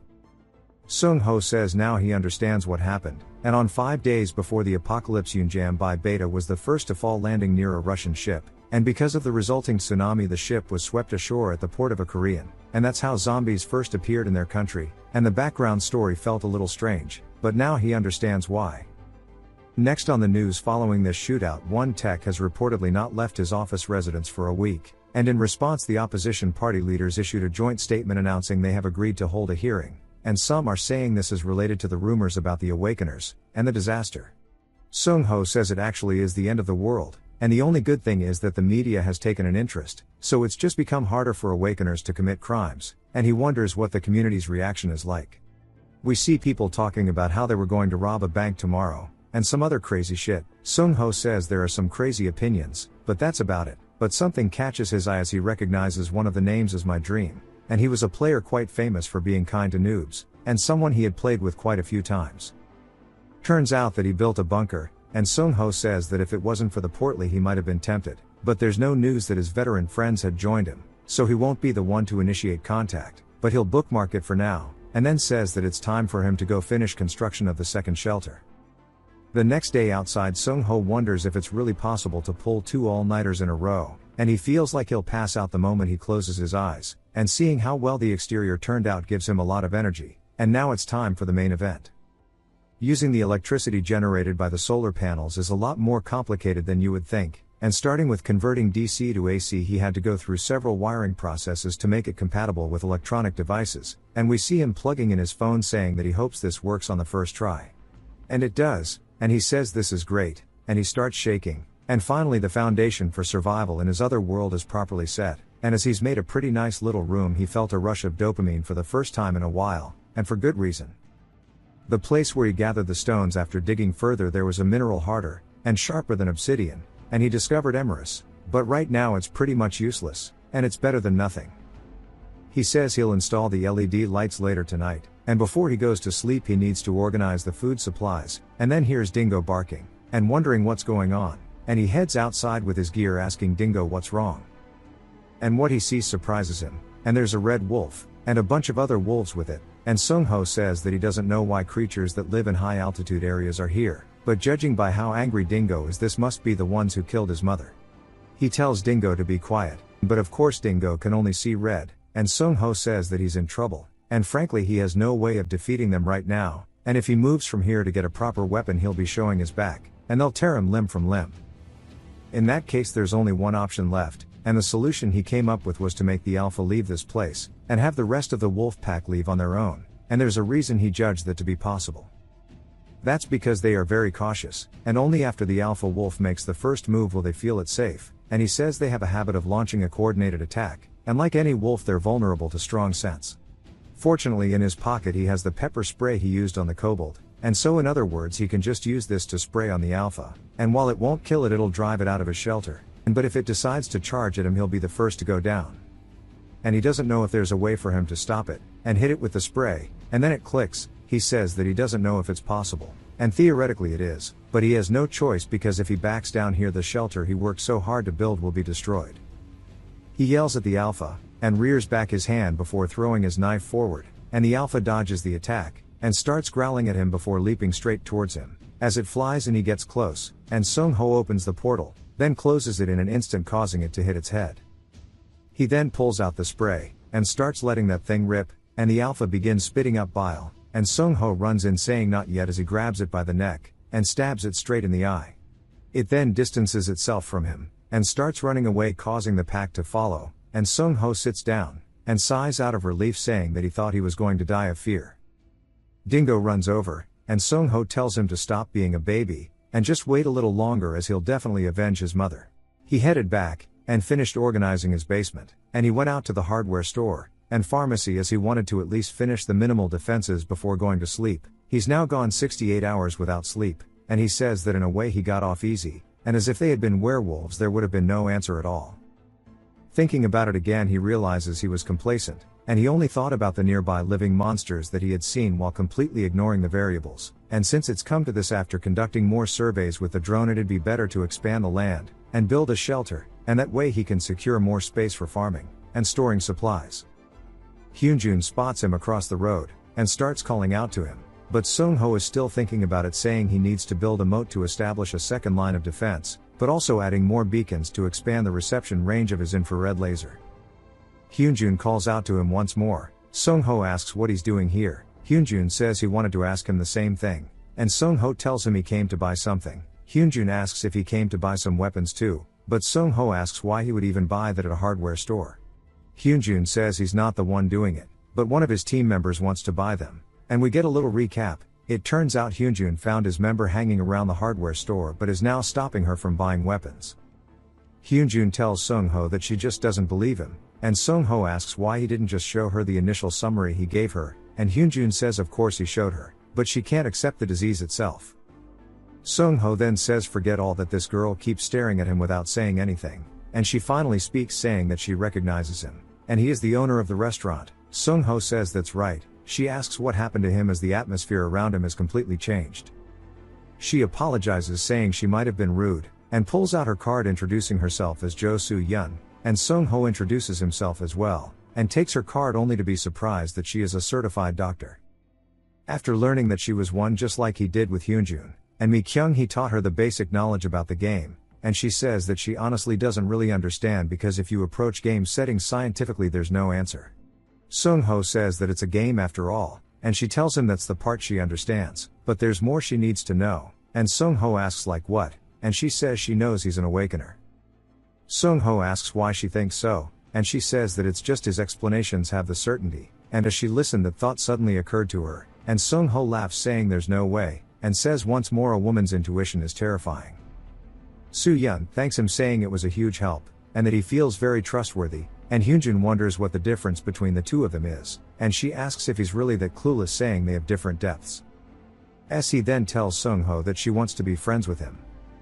The next day we see Sung-ho excited in his bunker, saying that he stuck a spear blade on a shaft, and it looks really good. With this his main tool setup is complete. He tells Dingo that today's the day they'll go avenge his mother, and even if it's not really revenge, if someone discovers their hideout they have to find and kill them as soon as possible, saying surely he understands that he's going to be pulling his weight today. He even got Dingo a little gas mask, and they head out to their hideout, but Sung-ho is confused as there are only 4 wolves, and he doesn't even see the alpha, and says now he understands as he looks through his monocular, and sees the owlbear ripping apart the alpha.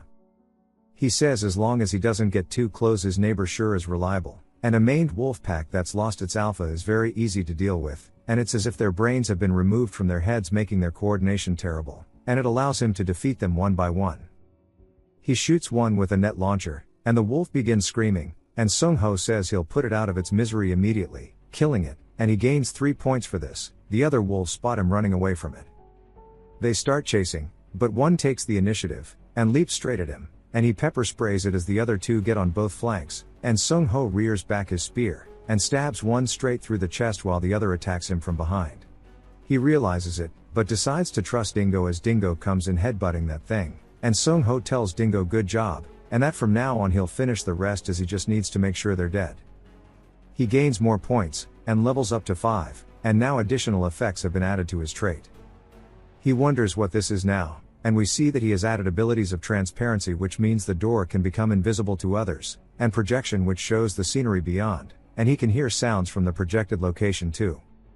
Sung-ho says that's cool, and opens it immediately only to be more amazed as he can see inside of his house, and he wonders if the transparency is automatically enabled, and says this is insane. He was worried what would happen if a dungeon gate that looks similar to a dimensional door appeared later, but this eliminates the inconvenient parts, and compensates for a lot of the weaknesses. If this effect came at level 5, that means more effects will probably be added, and he never thought about the level as he wasn't sure if the skill would grow or not.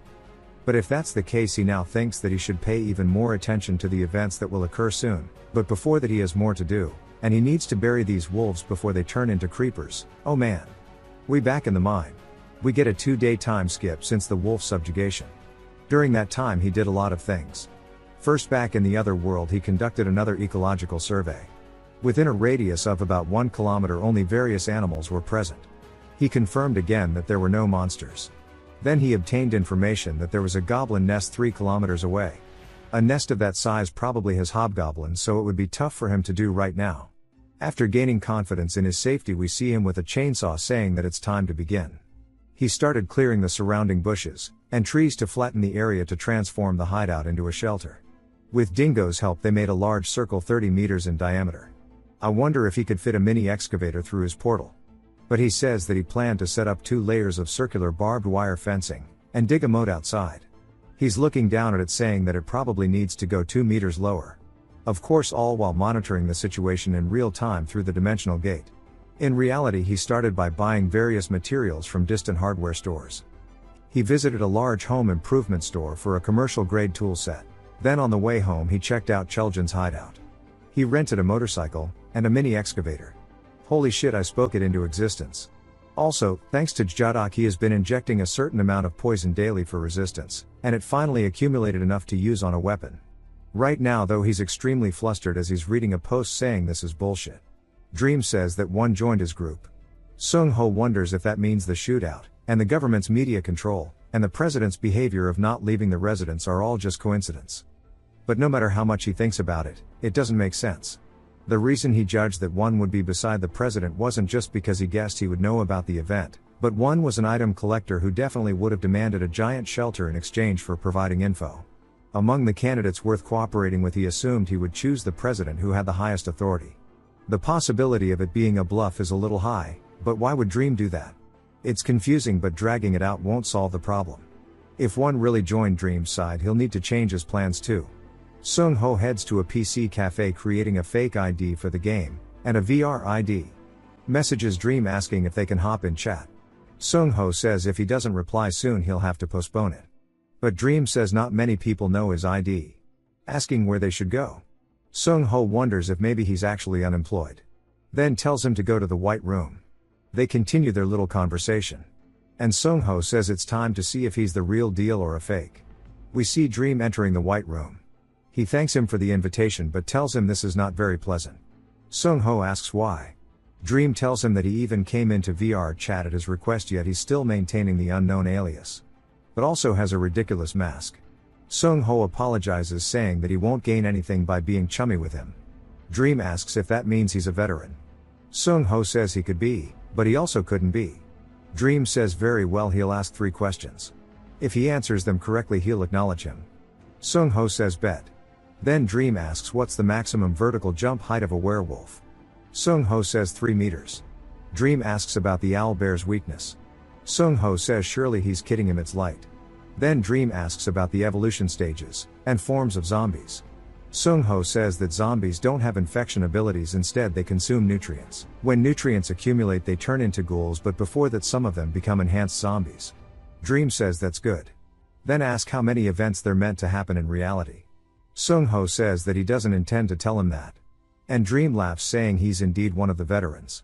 Sung Ho tells him to shut up, and that this seems to be enough proof so to call one over, because if it's real he'll join too. Dream says that fortunately he can't do that. Sung Ho asks why not. Dream says by the way the weather is really nice today, and he has a feeling something is about to happen. Sung Ho says that it feels like he's spouting nonsense to buy time. Then he realizes it's saying that Dream must have been tracking his IP the entire time, as Dream tells him goodbye. Some men enter the PC cafe wearing suits. A man tells the others to block the door. The woman tells him to charge his time to use it, but he says that's not it. They didn't come here to play games, and they came to find someone. He looks into her eyes, telling her to cooperate. She gets mind controlled, saying of course. He says judging by the situation he's a mental type, and if that's the case he needs to act fast. When he's caught he'll become a puppet. He heads into the bathroom, and uses the dimensional gate. One by one the man asks everyone in the room if they are unknown. After checking everyone he realizes there's only one place left, and heads into the bathroom. He tells Unknown to stop joking, and come out already. Then wonders if maybe he's a stealth type ability user. He's dealt with them before, so he knows that you splash water to find spots where the moisture remains uneven, or if you manage to grab them somehow it's instant game over for them. Sung Ho says that he's glad he summited flat against a wall. As that was too close he almost got caught. He realizes that he must not be a stealth type user, and pulls out his radio saying that he's a movement type, so they need to search the area now, and that this is a big fish. If they capture him alive, he'll get them whatever they want.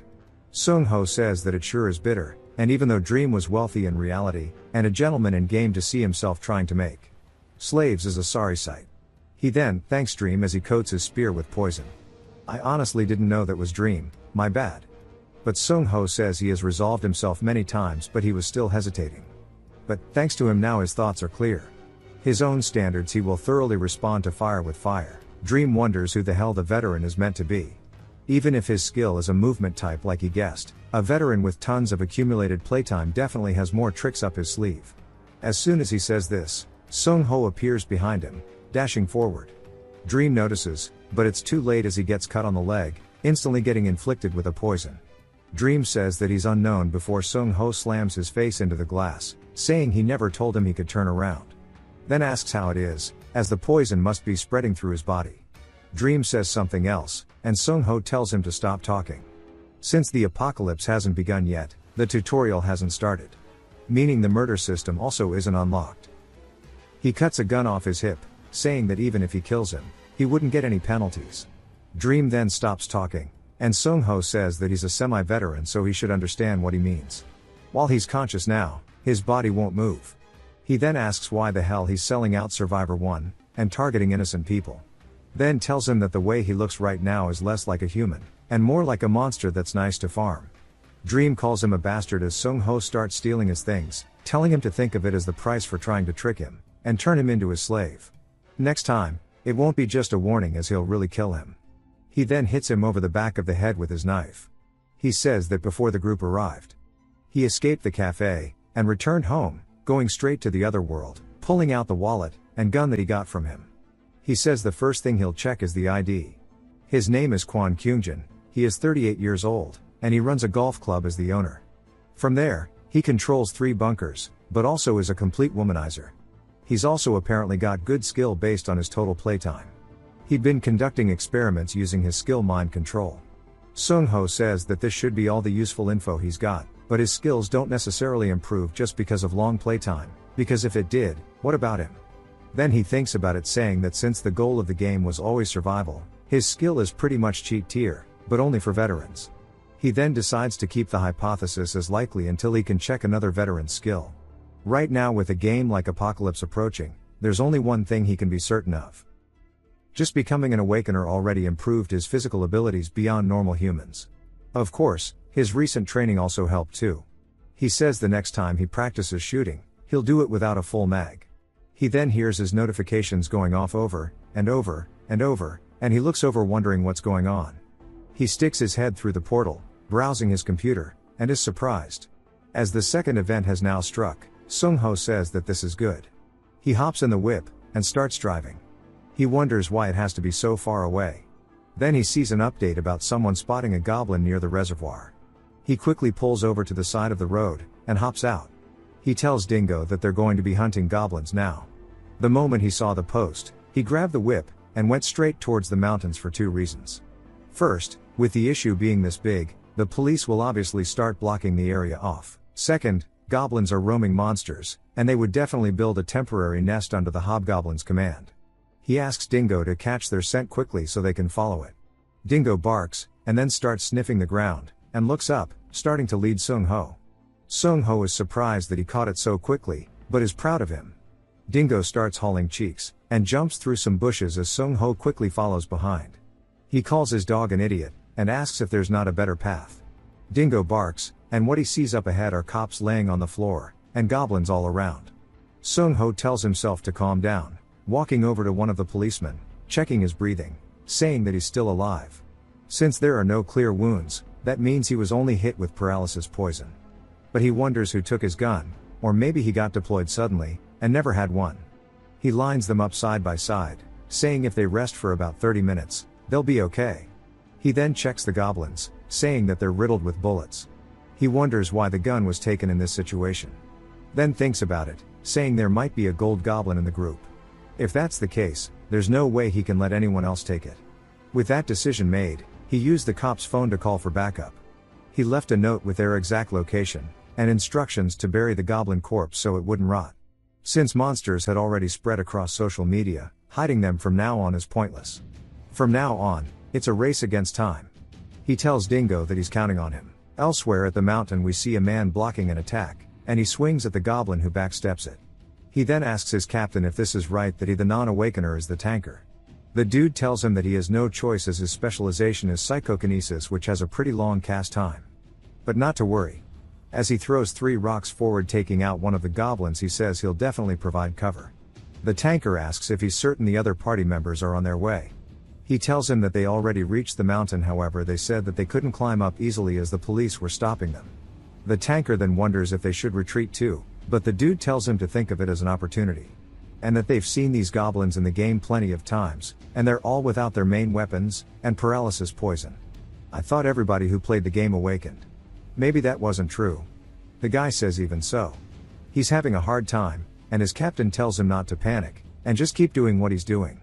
If they can deal with these guys, and capture the hobgoblin group that left the main pack, they'll gain a tremendous advantage. And if he understands, they should stop whining, and concentrate. A club flies in from left field, and distracts him, hitting him in the arm. He drops to his knees saying that he can't believe a mere goblin managed to figure out the counter strategy. He wonders what to do now as the goblins start taking space, and they charge at the 2 of them to finish the job, but an arrow flies and hitting one of them in the head. Then 2 more follow with another headshot, and 1 to the chest. The tanker looks over confused, wondering where the arrow suddenly came from. We see Sung Ho inside of his bunker saying that he doesn't know if this was necessary to use his 3 arrows, but says that he paid a fair price. Thanks to them he confirmed the information that the Awakeners couldn't climb up, and he was able to encounter a group of goblin whose forces have weakened. From now on he must go quickly. The method he planned for dealing with the goblin group was simple. First he would draw the goblin's aggression. When the enraged goblin approaches the gate as he was using soda cans to distract them, he would stab it from behind. Because to the monsters the gate was invisible. As soon as the goblin started screaming from the pain, using the dimensional gate as a wall, he would remove the spear, and erase all evidence of the attack. Then the hobgoblin, who has high perception stats, will see only its subordinate fallen, and command the remaining 3 goblins. He will take advantage, and cleave them in one go, just like he has done many times before. As he instantly kills all 3 of them, he says that everything is going according to plan so far. Now he needs to respond according to the behavioral patterns of the ones left. What he sees surprises him as the gold goblin is running away from the hobgoblin. He says that since it has come to this he will have to gamble. The hobgoblin charges in, and he says this is insane, but he has no choice. As he blocks the attack with his machete, it still sends him flying into a tree. He starts to spit up blood, saying that the shock was greater than he expected. If he loses consciousness, it is all over here. The hobgoblin goes to finish the job, but his skill will to survive activates. We see his eyes glowing golden as the hobgoblin strikes the tree. Sung Ho dashes past him, and pulls out his pistol. He puts 2 shots into the back of his head like YNW Melly, and opens his gate quickly. He takes the loot, and throws it into his bunker, saying that with this the first phase of farming is complete. The hobgoblin starts to charge towards him, so he raises his pistol, putting 1 into his shoulder, and 1 into his bicep. It drops to the ground. He asks the hobgoblin if he really thought he would win just because it hit him. But now it is his turn. As he quickly starts cutting it into pieces, successfully killing it. He levels up, gains 18 points, and the skill Terrain Sense. He starts to sigh out of relief now that it is over. The skill allows him to see, and sense, and intuitively respond to the terrain within his field of view. He says that this is a pretty useful skill to get in the beginning, which isn't bad. He also gets some gauntlets that give him handiwork +2. He says this time too the items he has equipped turned into actual items. I guess last time he already had the watch equipped. That was my bad. We hear another goblin scream, and a man saying that they are here. Sung Ho turns, wondering if the search party already made it here, but says that he took what he needed, so it is time for him to stay in his bunker until the search is over. The next day in his bunker, Dingo starts licking him, and he wakes up looking at his clock, asking if he really slept for an entire day. From now on, unless it is an extreme situation, he should refrain from activating Will to Survive. But before he heads outside, he needs to check the loot he got from the goblin. Sung Ho goes to the loot, and says that as expected, gold goblins really are different. He got a revolver, saying that it's impressive, but he didn't know that he'd be seeing a knife with permanent invariance. It's made of mithril, and it's not affected by the disease, but he wonders how a goblin of all things has an item that costs 100 points in the shop. He looks closely at the surface, and says that it's a little bumpy. Then he says to wait a minute, Because the goblins in this world carry metal weapons, and considering the level of their civilization, there's no way they can make them themselves. Then he begins to wonder if maybe some kind of mutation occurred. He says this might just be nothing more than speculation, but he'll have a chance to check out the items. He pulls out some shade grapes which enhance night vision. He says this explains how the diurnal goblins were able to move freely at night. Lastly, he opens his status window, and we see that his stats are pretty decent, and he has 77 points to spend. He says that his growth rate is way faster than it was in the game. That wraps up everything he needed to check in this world. He then opens the gate. As his signal connects, he gets flooded with messages. He wonders what's going on, as it's from Hyunjun, Mi-kyung, and even Soo-yeon.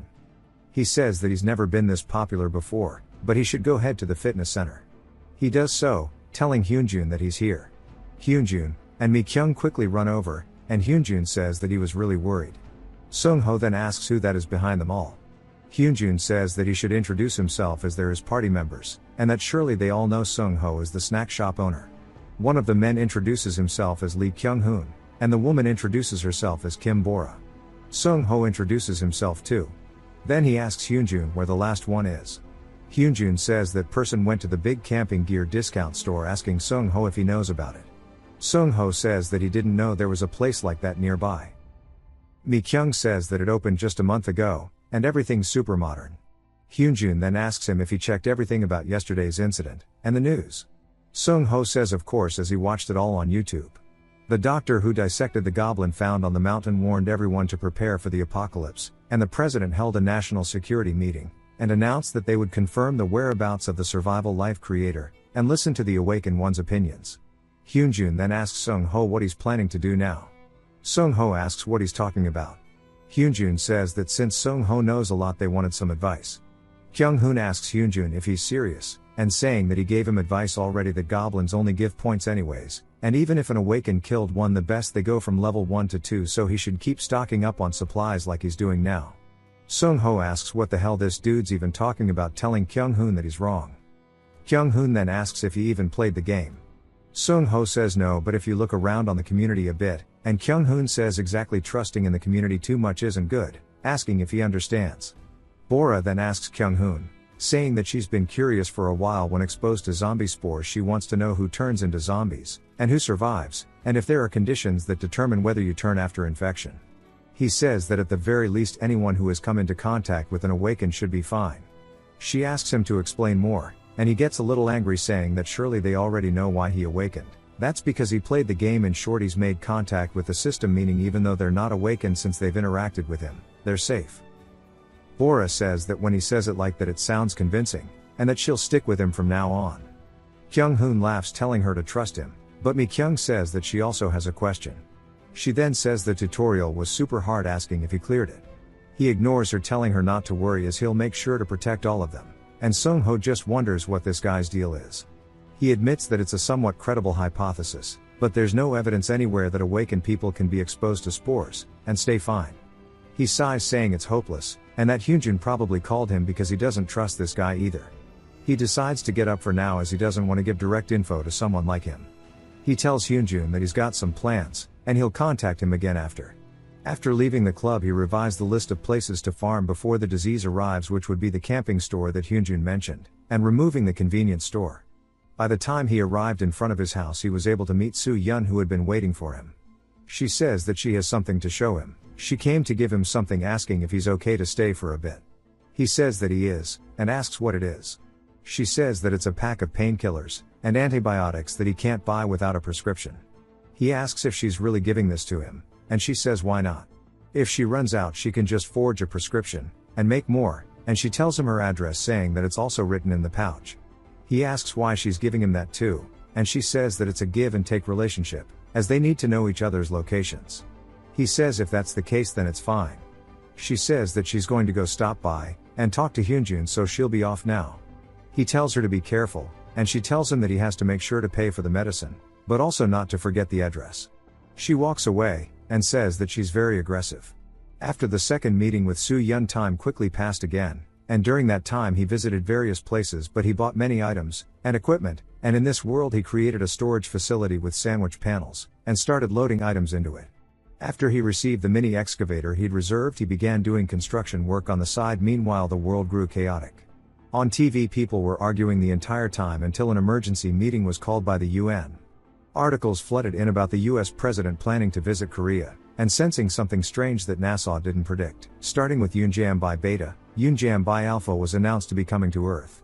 4 whole days passed, and now he is at the port where the final event, the Russian ship, will be taking place. After confirming that nobody was at the harbor, he entered an abandoned building to prepare.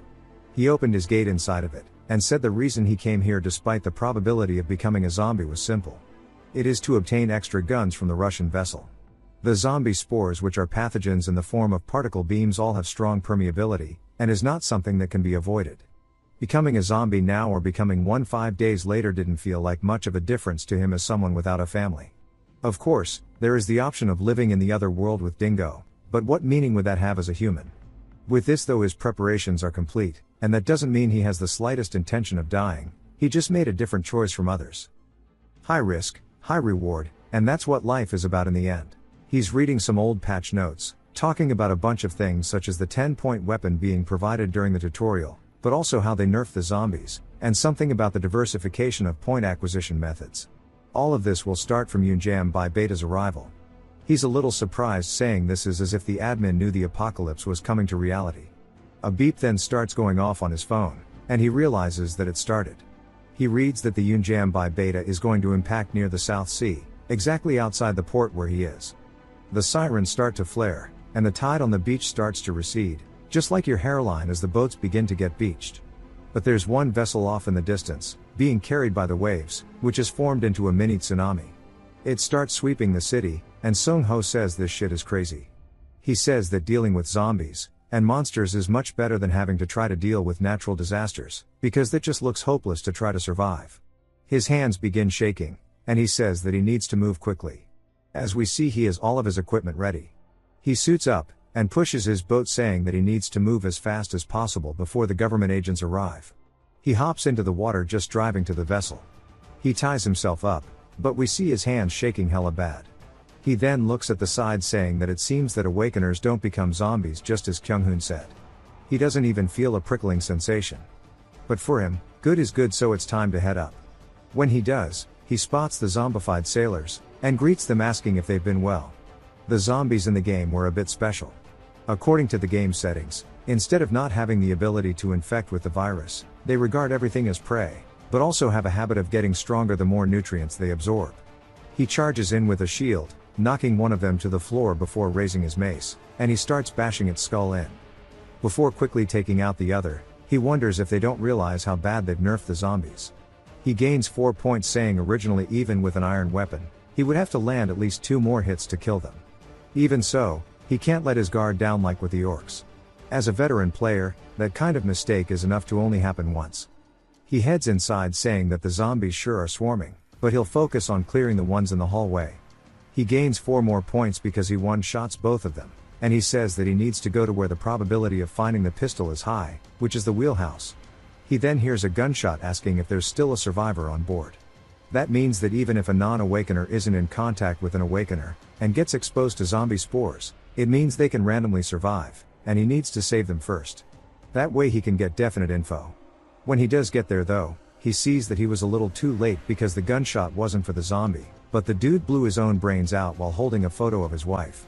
Sung Ho realizes that if he was just a little faster he could have saved the guy, and he reaches over, saying this won't be much comfort, but he closes his eyes, and thanks him for helping him, and even lays him out in a proper position.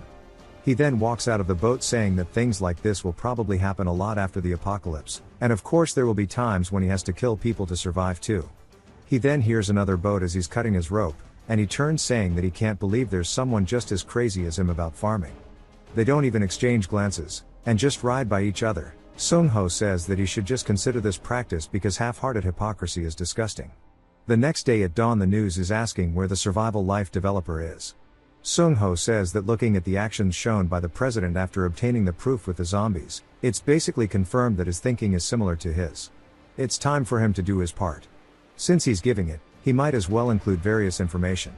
He starts to call into the tip line, and a man introduces himself as Lee Woo Bom, administrator of the countermeasures headquarters. Sung-ho says he knows the exact time of D-Day. Woo-Bom tells him to please unblock the ID. Sung-ho asks if the goblin had gunshot wounds on his shoulder. Woo-Bom now realizes that he's serious, and Sung-ho says he doesn't intend to speak for long. The exact time of D-Day is July 20th at 1300, and a package will arrive around this afternoon, and he hopes he puts it to good use, and wishes him the fortune of war. Sung-ho says that the president's decisiveness was impressive, and tons of the people on the forums are talking about the power in the internet getting cut. Sung-ho says of course since he can only verify things through social media, he can't say for sure if it's accurate. He then hears military people talking outside over a megaphone, telling the citizens to secure 4 days worth of food and water, and return to their families immediately. All business activities need to be stopped, and they should return home. This is an official statement regarding the current situation made on July 20th. Sung-ho says the response is perfect, and almost makes him regret not warning them sooner.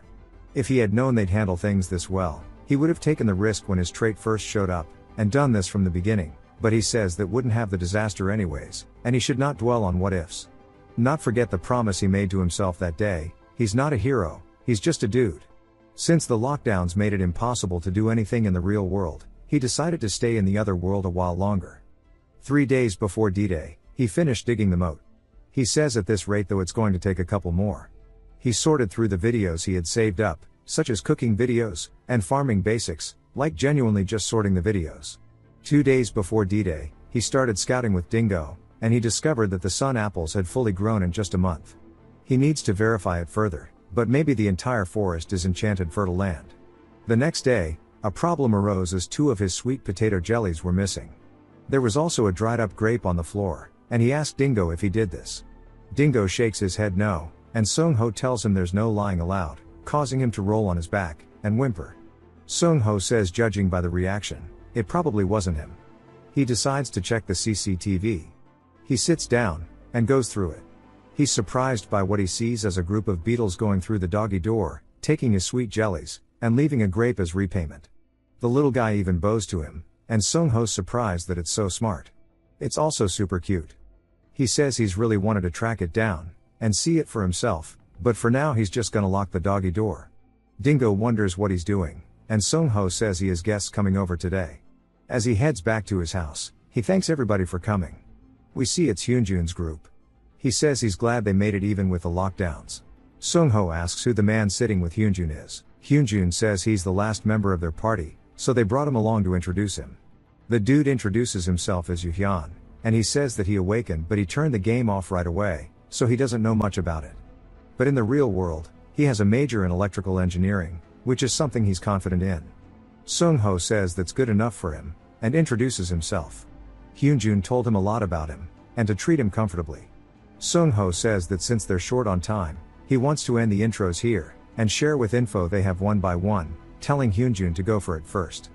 Hyunjun's a little confused because he's slow, but says that he was on the phone with his ex-wife when the line suddenly went dead. He was worried about his daughters, so he drove over to check on them, but on the way back he saw something. They were setting up barricades on the highway, and from what he'd heard they were evacuating citizens living near one of the chemical complexes. Sung-ho then asks Soo-yeon, and she says that she was with her party members the whole time, and she only has a little bit of info. They built a shelter in the citizens' park. Hyunjun asks if that's even possible, and she says that it's hard to believe, but she saw it with her own eyes, yet still doubts it. Sung-ho then asks Mi-kyung, and she says that she was at the mart with Yuhyun, and they overheard something. They said high-ranking officials who oppose the president's decision have been detained. Sung-ho says that this is actually better than he thought. Now he knows what the president intends to do, and can confirm that the end is coming. If you're wondering why he's asking them for info one by one, it's simple. To make someone understand, you need the corresponding reasoning and information. Revealing that he's a veteran of the game would make persuading them easier, but there were risks involved, and he has a specific order in mind. He tells them all to listen carefully, as it seems the president is aiming for a controlled apocalypse. They're all surprised, asking what he means, and he says surely they find it strange that there are unexplained lockdowns that began on the afternoon of July 16th, and for 4 days all national facilities have been at a standstill. So why else would the government make that choice? Yuhyun says that makes sense, and Soo-yeon does as well, saying that the end is really coming. She says that must mean the government learned the exact day of D-Day, and took action. Sung-ho says that's correct, And if they infer further, it'll probably be July 20th when the control lifts. Yoo Hyun and Mi Kyung start panicking, saying they need to go warn their family, and Sung Ho tells them to get a grip. It may sound cruel, but this is a time when individual survival takes precedence over family, and they must not forget that any one of them could become a zombie as soon as tomorrow. But he wants to move on to the main point. The reason he called them here is to share the tutorial strategy guide, as well as information on survival. Hyunjun asks how he knows that, and Sung Ho says it's because he's seen Kimbap's videos, and he's sorry for hiding it until now. He apologizes to Mi Kyung for hiding it, but she says it's fine since she lied to him too about her being an awakened. Sung Ho says that they are free to use the info however they like, but for the tutorial, he begs that they follow the manual faithfully. That night everybody left, and midnight arrived, and he prepared so much over the last 32 days that he couldn't say it was perfect. Furthermore, his selfishness masquerading as necessity might come back to bite him later, but he has no regrets with it. At a nearby mountain, anti-air missiles start flying off, exploding with a meteor. Sung Ho watches it, saying that the end must be unavoidable after all, and it's time for the apocalypse to start. As soon as morning came, the lockdown was lifted, and having finished his basic prep during that time, as he added bulletproof glass and strong wooden doors following his usual morning routine. He injected a small amount of paralyzing poison, then forced himself to exercise to increase his poison resistance. We see him doing 300 one-arm push-ups, then he changed back into his combat suit a little later, and had breakfast with Dingo. He waited for the promised time of 9 o'clock until his lights cut on, and on the TV was one tech giving his speech. Sung Ho says that the national address was nothing short of overwhelming, to the point where he wondered who else could have led them to such a dignified end if not for him. He says he truly hoped the end wouldn't come, but since it's already here, he's got to survive as a veteran of the apocalypse, which we saw this little bit from the very beginning. Cool to see it all tie back. 4 hours left until the spores make landfall, and he spent 2 of those hours checking the warehouse where he'd store his farmed items, then setting up the equipment he'll use after the disease, and the training ground before returning to reality. But as soon as he went back, it was just as he expected. It had become a living hell. Look at this chubby naked guy in the street. Of course there was fighting, and brawling, and people unleashing their suppressed desires. The dude says that if they're all gonna die soon, they might as well start getting jiggy with it until he gets hit with a car. As there were people killing others without a shred of guilt. Of course it's Inhik and Cheljin's group. Cheljin says they should just say they got rid of some bad luck, and it's not like they can use this car after the disease hits anyways. He tells Sung Ho to stop watching from the rooftop like a loser, and if he turns into a zombie, he'll do him the favor of turning him into points. Sung Ho says this isn't some grand era of romance, wondering what's with the weird declaration of war. A flyer then flies by his head, and he looks up, seeing a plane dropping them from above. He says that the government worries about its citizens' safety until the very end, and they're completely different from a guy like him. And if only there were people like them, the apocalypse might even be bearable. But there's nothing he can do as everyone's different. But it's time for him to go, and get ready. 3 minutes left now until the spores make landfall, and with this the reality check is complete. He says he hopes this is enough to use before the disease hits, and surely he's memorized the farming route properly. He looks down at his watch, saying what if he forgets to take off his non-magic metal watch after the disease? Then laughs at himself, saying it's not like he has a safety obsession, as he's done everything he can. From now on, all he can do is pray that everything goes exactly according to plan. And as the spores start to land, people in the streets start falling to their knees, being overcome with the virus, turning into zombies. Just as Sung Ho said, they're all looking for prey. He starts driving through the street, saying that there's actually fewer zombies than he expected, but now he understands why, as most people spent their last moments with their families. He wonders if there's anyone around who didn't turn into a zombie, but says for now this is actually better, because to be honest, while he's farming they just get in his way to begin with. He stops by the pharmacy first, saying that the shutters aren't down, so this is lucky for him. He smashes the door, and then opens his portal, saying that he needs to move quickly from now on. It takes time for the spores to completely take control of the zombies, so if he can raid the hardware store before then, he should be able to avoid any unnecessary fights. As he starts chucking shit through his portal, it starts landing beside Dingo, which makes him confused until it starts pelting him. That's a dog pile. Sung Ho says that he's completely emptied out this pharmacy, and looking at his progress so far, he can finish this faster than he expected. At least that's what he thought until he got to the hardware store, and saw that it was double cheeked up. He says that he figured something like this might happen, so he brought an oxygen cutter, but this thing is a lot louder than he thought. He hears footsteps, saying that even if their ability to track organic matter was nerfed by a patch, The zombies are also coming for him because of how loud the cutter is. Sung-ho says we've already seen it during the Russian ship incident, and we should know that zombies in their early stage before they've absorbed any nutrients are weak. At that level, even after the nerves, even a newbie can deal with them easily as long as they know the weak points. He instantly takes one out as two more charge him from the side. He swings downward on the woman, and then across the face for the man. The difficulty in real life has become lower than it was in the game. He gains 6 points, and he says that earning points is a lot easier, but he doesn't know what to do about this. Normally the standard tactic would be to lure them into an alley, and take them out one by one, but right now his movement is restricted. But since he happens to be carrying an oxygen cutter, he'll just take it in, and kill them all at once. He says he'll only warn them once, that until now the only reason he avoided them was because he didn't want to waste his farming time. He starts cutting off their heads one after the other, and says that it wasn't because he was scared. He pushes them back before even more leap at him. He distances himself, avoiding their attacks, telling them to think carefully because there's someone who dumped over 5,500 hours into that shitty game. Without there being ghouls here, there's no way he'd lose to the likes of them when they're not even gathered in a proper swarm. He starts toppling them over one another, and says that it was fun, so consider this his reward.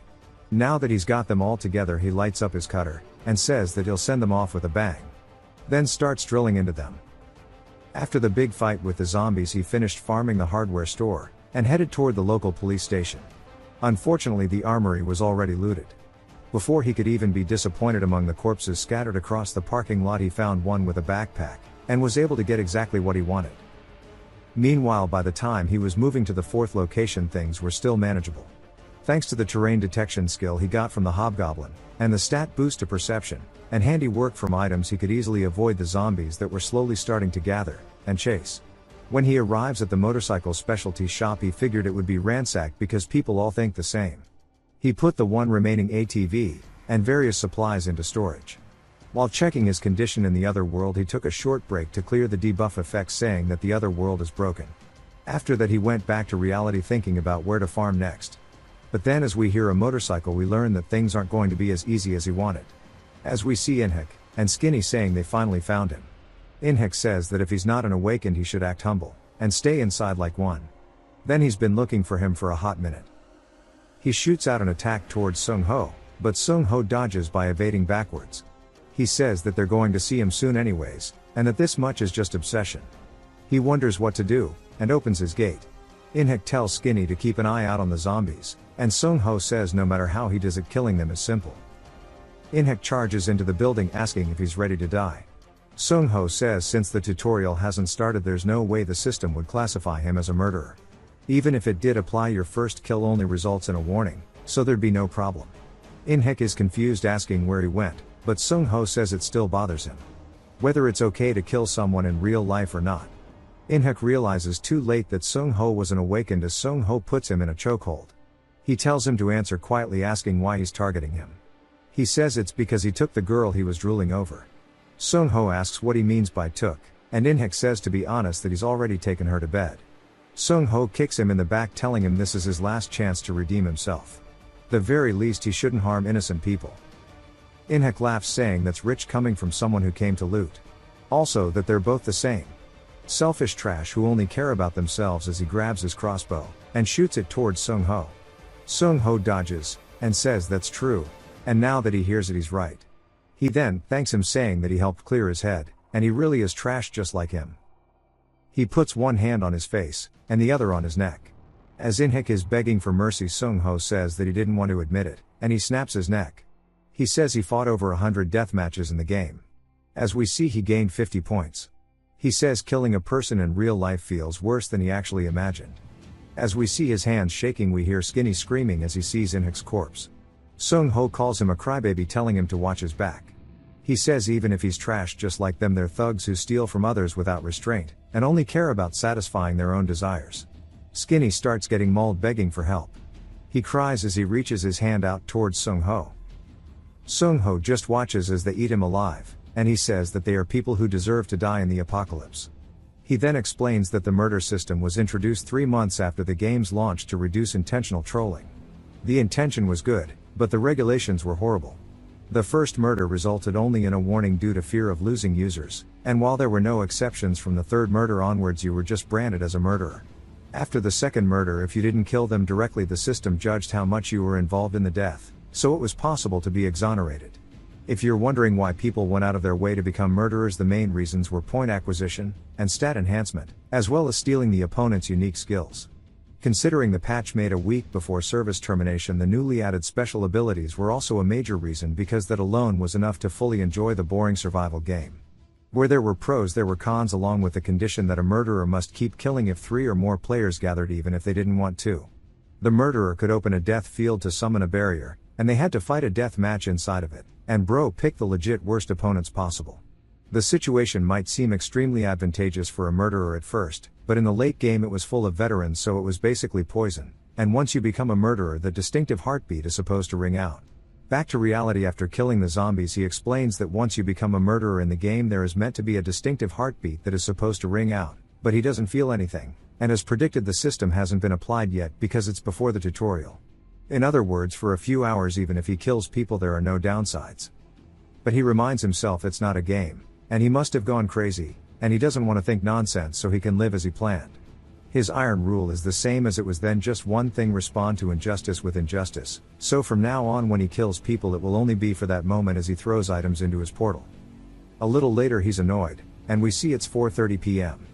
He says stopping by the heavy equipment company and the pesticide shop first was a good idea, but with these zombies staging a sit-in, it's troublesome, and he doesn't know how long they're going to keep doing this, and at this rate soon they're going to get overwhelmed. As some humans inside are fighting, they shoot out the window, and one group tells the others to get out, but they say they can't because of the zombies. One of the men says it's not like he's a moron, and the dude with the crossbow tells him to speak nicely before he puts a hole in his head. The dude laughs, telling him to try even shooting him. The guy sighs, saying he picked the wrong person to provoke because his specialty in the game was shooting humans. He fires the first arrow, piercing the dude's shoulder. His wife asks if he's okay, and the other dudes call him crazy for shooting. The dude says this is the apocalypse, it means that it's the era of survival of the fittest, and the dude should get lost quickly or else his head is next. They hobble out and get called the R word, and they say it would have been better if they left earlier without getting hurt. As they open the door, the guy who got shot says that he clearly warned them there were zombies out here, and they told him to get out anyways, and he and his boys start banging on the door to draw the attention. He says this is a parting gift. They ask what the hell he's scheming. They realize they fucked up as they all start to run out. Sung-ho says that guy sure does have some balls as the zombies start swarming that side instead. He says that he didn't expect to see such a fun sight, and if they meet alive someday he'll have to give that guy something as a reward. With this excluding the infantry battalion, and the studio apartment area, all of his farming is done. The remaining time is a little over an hour. At this rate, giving up on the battalion is the right call, but going straight to the studio feels like a waste. At times like this, as expected, he should change the order. He tells Dingo that it's his turn now. Then he gives us a question. He asks us where do zombies gather the most in the early game. The answer is simple. Places where nutrients are easy to consume. Such as convenience stores. Therefore it is originally a place to avoid, but the thoughts of those with over 1,000 hours of playtime will be different. Unlike the resource-scarce early game, if he's prepared well enough, in reality it's a chance for him to power level. It's a golden opportunity to hit level 10 before the tutorial, and open the shop. But now that he's finished setting it all up, he does feel a bit of a reality check. After the wire disease outbreak, the floor would be soaked in oil on its own anyways, and it kind of feels like a waste. But if he thinks about it calmly, it's not a big loss. It'll be a good experience for Dingo too, and since they have time until the tutorial tonight, he asks if he can do as they practice. He snaps his finger, telling Dingo to go start as he charges in. The zombies are eating anything they can find in the store. He pounces off the first zombie's head, charging in deeper, and the zombies try to jump at him to eat him, but he quickly bobs and weaves, dodging them. He makes his way to the back, and the door opens, leading the entire group to them, and Sung-ho says that he looks majestic as hell running at him. He pulls out his lighter, saying as expected. As Dingo hops into the portal, he throws the lighter forward, saying that his kid is absolutely the GOAT. As the lighter falls down, starting to ignite, everything exploding. His level has now increased to 11, and he obtained 116 points. And now he has an additional effect added to his trait called Dimensional Slot. It is now 5:40 p.m, and he says, having finished farming groceries from the supermarket, and 3 computer towers, and some NAS units from the studio apartment district, he submitted portal in the middle of the road, and locked the coordinates. The NAS thing is just a hard drive, I think. But he put the coordinates here knowing that the buildings would collapse soon. He summoned a portal in the middle of the road which he needed to do to put his motorcycle away as it has served its purpose. He also changed to non-metallic gear, and heads outside to the training ground about 1 kilometer from his shelter. He put on the preset equipment, and finished gearing up. He says that he looks pretty much the same minus the zippers or buckles, but there's about 3 minutes left. He started to feel a bit uneasy. He says that he knows his exclusive portal only allows entry for him and his possessions. Plus, after extensive analysis, he confirmed that zombie spores and the wire disease both spread through the wind. However, while zombie spores are harmful to humans, the wire disease destroys objects, and he can't let his guard down. That's why he's here at the training ground away from the shelter, surrounded by only wooden props. But there's no use in him worrying now, because if his gear crumbles, he just needs to run fast to minimize the damage. His hand began shaking, and he says that right now he needs to focus solely on the objective. He opens his portal, and there are 3 seconds left until 6 p.m. He continues counting down, and says finally the wire disease has landed. As soon as it comes through the air, the buildings began crumbling one after the other. He says in the game this plague was also called the Metal Plague, and this infectious disease dragged the civilization humans had built back down. Less than a blink of an eye, it has essentially taken away all metals, forcing them into the Stone Age. He says he braced himself, but this is honestly a lot to bear witness to. There's a massive explosion in the middle of town, and he says that must be the infantry battalion's ammo depot. He then realizes he is distracted, and looks down at his hand wondering if the iron bead has been changed or not, and he sighs out of relief saying thank goodness, but he can't exactly call this good. He doesn't know for sure yet, and he closes his portal saying that he needs to stick to the plan, and prepare. This is what he thought as he walked back to the shelter, but he's seriously confused as the cute little beetles are back. He says stealing once wasn't enough, so why are they here? They start handing him a root. He's a little confused, asking if it's an apology gift. The beetle shakes his head no, and then he asks if maybe it's trying to barter for sweet potato jelly again. It nods yes. He says he's been trying to be nice, but they are pushing it, but he can't resist how cute these damn things are, and says he'll make a suggestion. He doesn't need food, he needs things that are strange or special. Asking if they understand. They clearly don't. He says never mind, since no matter how smart they are, there's no way they can have a conversation. The beetle then grabs a stick, and starts drawing in the dirt. It leaves him surprised. He says there's no way, asking if they're trying to trade or for jelly. The beetle seems confident. Sung Ho stretches his hand out saying that if he brings him stuff like that it'll be a good deal, but the beetle doesn't want to shake his hand and he apologizes, asking if he was too hasty. The beetles then huddle up, and start discussing something. Afterwards he goes back to shake his hand. He says with this the deal is completed, and a status window appears saying he has successfully communed with the Black Beetle swarm, and the boss Black Beetle requests a contract. He's surprised since it ended with just communion for Dingo. He wonders if this means that highly intelligent animals can't be claimed as possessions. He then looks at the contract, and it's very formal. He's surprised, but he has nothing to lose, so he goes, so he said, so he signs it. The contract has now been established, telling him they are now considered a possession.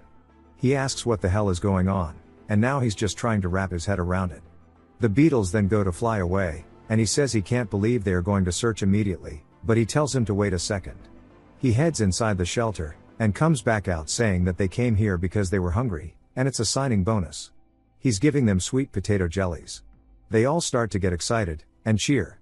He says he'll be counting on them from now on, and reminds them that they have to come back with goods or else they'll ignore the apocalypse, and chase them to the end of the earth. Sometime later, he explains that in the world of the game, the tutorial phase usually commences under the cover of a suffocating ink-black night. Calculating that, he had roughly 2 or 3 hours of leeway. He gets his loot organized, and decides to keep moving instead of hunkering down to rest. As he's going through the survivors' loot, he says that these guys were better supplied than he expected, considering they even were packing a ceramic knife. Regardless of whether he hunts down the survivors, he definitely needs to scout their base of operations. Once he finished cataloging the gear, he pulled out the PC tower, and the hard drives that he scavenged from the complex, and hooked them up to the docking station, then started scanning the data. Upon opening the files, he found them packed with a massive amount of media. And just as he was wrapping up his search, he stumbled upon something he never anticipated. What he saw on the screen was none other than Mi Kyung, and the fact that she was actually an idol. He says that it's more surprising someone as pretty as her was just a regular citizen, but it'd be better if he were to wipe this. He starts to think back. Since she's never mentioned it, he doubts it's a memory she's keen on preserving, and he deletes it. He says it's now time to inspect the rewards for reaching level 10. He opens the shop window, and says the interface hasn't changed much from the game UI, but the prices have shifted quite a lot since the last patch. Orders number 6 and 11. The physical manifestation of purchased items works the same as the game, but that's the case, and assuming they haven't patched it out yet, you should be able to exploit the bug that only functions during the tutorial. But right now he needs to look at the bonus trait. The new upgrade for the dimensional slot is pretty much just a hotbar. He opens slots 1 through 5, and says that this is incredible. It means he doesn't have to carry as much gear on him at once. But also he doesn't need to stash weapons behind the portal ahead of time. He has all 5 slots filled now. And calling this broken is an understatement. It's a top-tier scaling trait. He tells Dingo to keep his eyes on the house while he's gone. As he opens a portal, he says it's time for him to go finish this damn tutorial. He exits, but it's completely pitch black. He says he was hoping to rely on the moonlight and his terrain sensing skills to get by. But this is just not cutting it. He opens his 3rd hotbar slot, saying he hasn't come across any of these in the world yet, so he wanted to hoard them. But there's no point in saving them if he dies from being blind. He eats a shade grape which boosts his night vision temporarily. His eyes start to have a green tint to them, and he's surprised. He says he can see everything. Now it's time for him to find a secure location for the time being. One of the defining traits of the game is its brutal lack of user-friendliness. It rarely notifies you when an event starts, but the tutorial is the exception. Because the arrival of the moving wall of zombies serves as the official announcement of the start.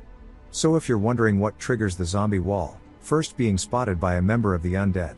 Second, when the player picks up a tutorial-specific item. And the way to spawn in an item is simple. You need to stare intently at a specific empty coordinate for a set duration. This is where a bug exclusively to the tutorial comes to play. You snatch the weapon just before the generation process completes. We see him holding it in his hand as a second item begins to spawn in 2, meaning he's duplicated it. He says that unlike the game version, the item being cloned is the premium ebony wood club from the shop. Most of the other patch notes were too vague to trust, but this specific change is a legendary buff. The zombies continue groaning, and he says that they sure are getting restless as he grabs the second club.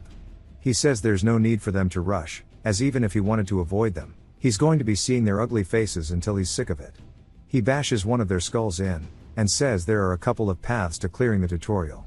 Option 1 is killing zombies, and he needs to do this over and over until he's effectively wiped every single monster from the map. If you're not looking for a bloodbath, the other option is to force your way through the zombie wall.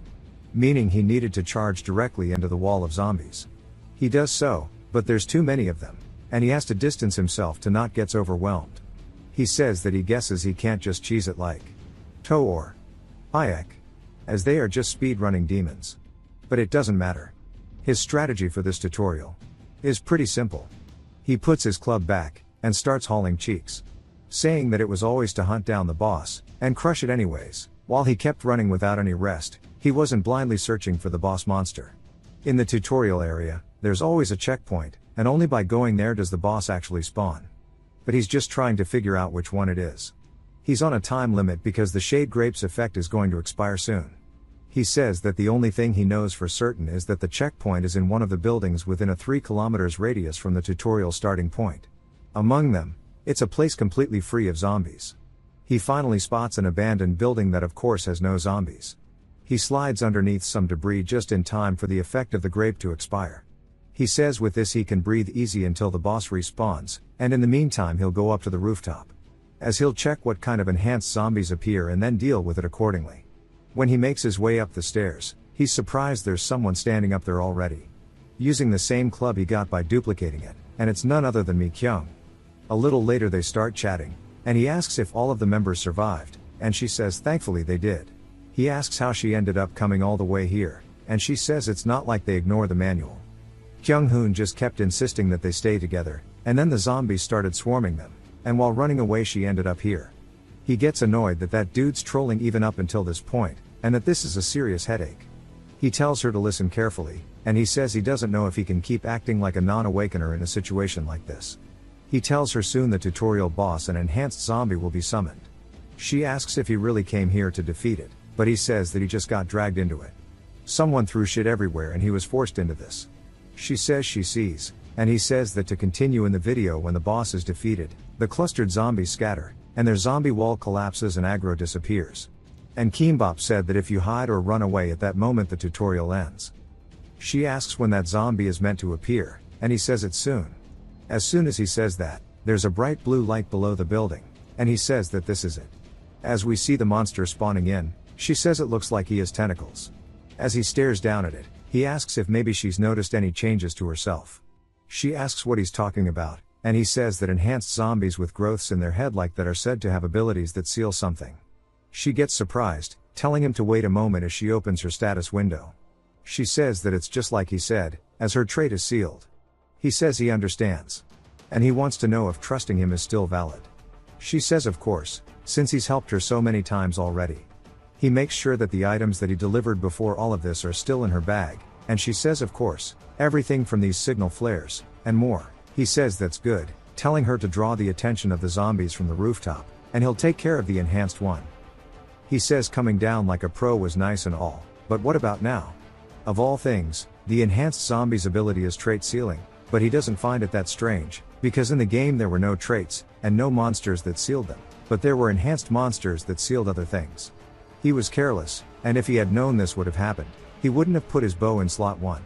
As soon as he says that, he hears it opening up. And he turns asking if this is even possible. And if maybe it's because the enhanced zombies level is lower than his additional traits aren't being sealed. With this, it's just good luck. He then opens the other slots, and says that if it's lower level than him, that means that he has no chance of getting a skill from it, and item drops are even less likely. No matter how he thinks about it, it's a loss compared to the effort. But what can he do? He's not alone anymore, and he'll aim for the next opportunity. Mi-kyung starts screaming and waving the flare, trying to get all of their aggro. And of course the zombie starts pulling over directly to where she is, and he says that she's doing a great job, and he won't be able to complain anymore. He draws back the bow, and his strength increases by 1. He says that this actually isn't a loss anymore, then he thanks the zombie, because now he'll be able to end it in one hit. As the arrow flies in, it does some wanted shit and curves around, piercing it through the chest. He says that because of his poor visibility, he failed the one-shot kill, but this is fine. As he grabs his club, he hops out the window, saying that since this is his first monster hunt, he'll savor it properly. He slams it down into the floor, and pins it down with a shield. As he raises his club, he bashes its skull in, killing it. Now the trait seal has been lifted, but he also obtained 10 points. He says he knew he wouldn't get any skills, and looks around for item drops. He finds something called a Robuton bracelet, which gives him +2 perception. He asks why there are 2 of these, and Mi-kyung teleports down to the ground behind him, saying that she shook off all the zombies and came right back. He says that it looks like it's not a boss reward, and a new tutorial completion reward must have been added. He gains even more points randomly, and he says that these sudden points are probably one of the diversified point acquisition methods from the patch. Then he hands her a bracelet, but she says she didn't really do anything, so she shouldn't take it. He tells her to please do it, as strictly speaking he only cleared it because of her. And it's now time for them to head back to the fitness club. As they make their way back, Mi-kyung asks if she's crazy or is the building leaning a bit. He says it is, and the videos look like it was fine from the metal plague if the buildings were 5 floors, but even if it's not an immediate threat, it would be best to move. And if it's tilting like this due to the poor construction, it wouldn't be surprising if it collapsed at any moment.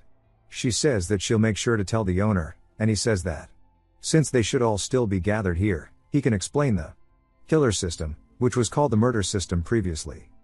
We then hear a familiar voice saying that he knew he'd be alive, and when he looks up the stairs, he sees Hyunjun Aura farming, and he's excited to see him. Sung-ho tells him that he's glad he didn't turn into a zombie, and Hyunjun says that he thought he would say something heartwarming for once, and that he wants to head inside as he has much to tell him. Also that Yuhyun is also here. On the inside, Hyunjun's asking if that's true, and if he really defeated a tutorial boss that seals traits. He tells them it's nothing to be that surprised about. He was only able to fight it because Mi-kyung lured the other zombies away. Yuhyun tells him that he's got some serious guts, and Sung-ho laughs it off. Then asks if they didn't get anything as tutorial rewards. Hyunjun says nothing except for the Ebony Club they gave everybody to start with, but there was also none of those checkpoints he mentioned either. To begin with, there wasn't a single place without zombies. Sung-ho finds that odd, and if that means that in reality the tutorial difficulty is adjusted based on the player's level, and you have to meet stricter conditions to receive rewards. He asks if they ever gained points through any method other than killing monsters. Hyunjun says that when he helped Yuhyun his stats went up, and Yuhyun says that it happened specifically when the coach pushed away a zombie that was trying to grab him. Sung-ho says if that's the case, it seems that in reality you gained points for successfully escaping after being spotted by a mob, or for helping someone. Mi-kyung says in short, it has become easier for non-combat awakens to earn points. He says exactly, but Hyunjun then asks Sung-ho the real questions, wondering what his trait is. Sung-ho asks why this came from all of a sudden, and Hyunjun tells him to stop playing dumb. Hyunjun says that this system was applied the moment the tutorial started, and it should have given him a trait. Sung-ho says this means that awakening first was something like a pre-registration reward, and that means everyone who survived has become an awakened. He sighs, saying that this is ridiculous. It's as if the settings and rules can be changed so easily, and that means the info he has from the game is not absolute. Unlike the two who didn't get items in the tutorial, he wondered what Mi-kyung is thinking right now since she actually did get one. Hyunjun says that he'll go ahead and tell him what he got. He has physical enhancement, which increases his strength and agility.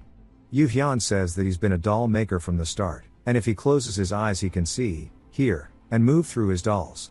Mi-kyung says he already knows hers, and Sung-ho says that it looks like he'll have to reveal his trait too, and he's honestly really torn about it. If he reveals it right now, he can leave all the lies behind, but he doesn't know how these three will act, because it's an entirely different matter. Mi-kyung then starts to talk to Hyunjun, and Sung-ho says that it may just be his twisted personality, but he doesn't know if they'll feel resentment or jealousy, but decides to stick to the plan. The first time he reveals his trait should be when he meets friends he can trust unconditionally, and they need to be people who can keep up with the pace of his growth. He decides to be a little more shameless for now, and he tells them that of course he has awakened, and his skill is called attack prediction. Yuhyun says if that's the case, it means he should not be able to be caught in an ambush. Sung-ho says it's not that powerful, he just sees the monster's attack route beforehand like an afterimage, and asks what's the plan for the next move of the gym party. Hyunjun says he has to discuss it once Bora and Dickhead arrive, and he plans to focus on survival by prioritizing leveling up. And looking at the info he gave him right before D-Day, it seemed like opening a shop window at auction house was the most important thing. After that, those bastards from the hillside villa who tried to lay a hand on Mi-kyung will be his next goal because he needs to crush them. Sung-ho says giving him the info was definitely worth it, and then Yuhyun says he's sorry to interrupt, wanting to know what Sung-ho's level is. Sung-ho asks what makes him curious, and Yuhyun tells him that it was just a random curiosity that popped into his head, since he did kill the tutorial boss all by himself. And with that kind of skill he figured he's been hunting zombies since they appeared, in short since there's a level gap between them, as he's only level 1 and the respawn monsters are going to keep going up. Hyunjun puts him at a chokehold, asking why he's trying to get personal info out of him, and at most he's probably around level 4. Yuhyun says he can't breathe, and Hyunjun asks Mi-kyung to back him up. She says that's right, since she's level 2, it's definitely just gotta be that he's a couple ahead. He realizes that they're just covering for him so he doesn't feel awkward, and holy shit he killed him, poor guy. But Sung-ho says that it's late so he'll be heading out, but Hyunjun tells him to wait a minute, as he has some items to give him. Yuhyun made them a snack box and some plastic binoculars. Sung-ho asks if he's certain he can give this to him, and Hyunjun says he needs to think of all the times he helped them already. He then tells him that he also split with his wife. Sung-ho says he thought he wouldn't tell him because he said it was embarrassing. He says that since it is embarrassing, he'll tell him right now, it was because he was afraid of losing his muscles, specifically when he ate with his wife he'd pretend to eat, but in reality he caused all sorts of trouble because he was obsessed with losing his muscle and that became the problem. So what he's trying to say in reality is that everyone has things they don't want to talk about, and he can talk about it when he feels like it, just like he is now. Sung-ho looks down at the gift bag, seeing that it seems Mi-kyung and Hyunjun had an inkling that he was lying. Hyunjun then says that he's gonna head back since he's done talking, but Sung-ho tells him to wait a minute. He needs to say something as well, as the level gap will eventually close, and he'll get stronger once he gains more experience, so he needs to survive until the day they can all be together. Mi-kyung stands there staring, and Sung-ho says that with this he needs to head back, and he leaves the gym, saying that he'll stop by from time to time. Sometime later we see Sung-ho saying that this is seriously crazy because in reality it's hot as hell, due to the apocalypse right now, but here it's super cold because it's winter, and he asks how this makes any sense, but at least he had already put all the stockpiled supplies into storage, and if he didn't he would have got screwed over. But he guesses it's not all bad. Unintentionally his defensive line got reinforced, so at least for a few days he won't have to worry about goblins coming all the way out here to hunt. He was originally planning to dig a moat at this time, but with how cold it is the ground must be frozen solid, so it's better not to do it. He should just spend his time reorganizing his current situation and future plans. He explains once more how survival life only had one main goal, and that was to survive, as the name suggests. A player can equip up to 5 items, and could possess up to 10 skills. If that maximum was exceeded, the oldest skill would be replaced, and it's an awful feature. The player had to reach the top of the food chain by performing the worst deeds according to their own style, but that's only how it works inside the game. In reality there are tons of variables, and there already have been a lot because there are things he doesn't know. Based on the circumstances, it's certain that a patch occurred during the week that he was logged off, but he doesn't know what changed or how. He thinks about what to do, but says that if he calms down and thinks about it, nothing has changed. The fundamental goal remains the same. He just needs to keep stockpiling supplies, and acquiring better skills, and items to survive.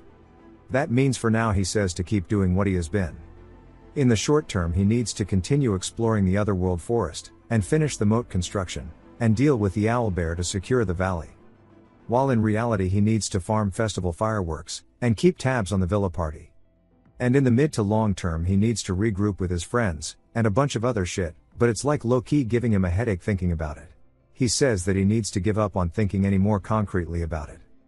But once it hits midnight the zombies fall asleep, and he'll head to Guangali to farm fireworks. And he'll just focus on prepping for that. Speaking of the villa party, we see one of them frustrated at the other dude. I low-key forgot their names because it's been a minute. But I'm sure their names aren't going to be relevant anyways. The one dude is yelling at the other guy for not being able to open a gasoline can. And the dude says that he told him that he's the brainy type. He doesn't do physical activities. The dude raises his club saying that at least Inhek has some sense, but he needs to get beaten. The woman tells him to stop it, as they should just go home and drink. But he says that's not going to happen. If that bastard Sung Ho survived and became awakened later, he's going to be a bitch to deal with. So it's better for them to eliminate him as soon as possible. Sung Ho's actually watching all of this, saying that he had a bad feeling and stepped outside, but sure enough that bastard is still obsessed with them. He spots a Molotov cocktail in the woman's hand, and says that they're thinking of burning down his house. He says even out of fear of future trouble there's no room for leniency here. The dude tells his boy to stop whining so they can finish it quickly. But Sung Ho turns the corner saying it looks like he has some guests. The dude asks what the hell he's doing outside, and Sung Ho says that he came out the back door to go farm fireworks. The dude asks why he's doing it at this hour. Sung Ho says it's because zombies are diurnal, and also once it's midnight they fall asleep. So as long as you can avoid the creepers and keepers that appear at dawn, you can move around as much as you want. The dude laughs, saying this is why he hates noobs, as there is one more condition for keepers and creepers to both appear, and that the player must be level 7 or higher. And his current level is 5, so in short, he knows that they won't be coming out. Sung Ho claps, saying that he must have studied a lot. But surely he's given it the consideration that maybe the info he's gotten from Inhik is wrong. The dude asks what he's trying to say, and Sung Ho says that he doesn't need to know that. But, thanks to him, the plan has changed. Instead of farming fireworks, he's decided to go raid their hideout first.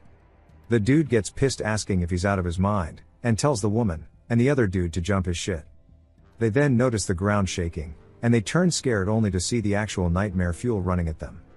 It turns out this is a keeper, and Sung Ho is already hauling cheeks. And they all three start chasing after him. The dude who was struggling to open the can uses an ability to close the gap, and says that he got nothing but shit for having garbage trades, but if he can just catch this guy it'll all be okay. As he starts to get closer, he runs into the dimensional door, and straight up eats shit on it, and it kind of knocks him out as he falls backwards, bleeding out of the nose. The other two run past him as the keeper starts playing with the dude's head like a basketball, dribbling it.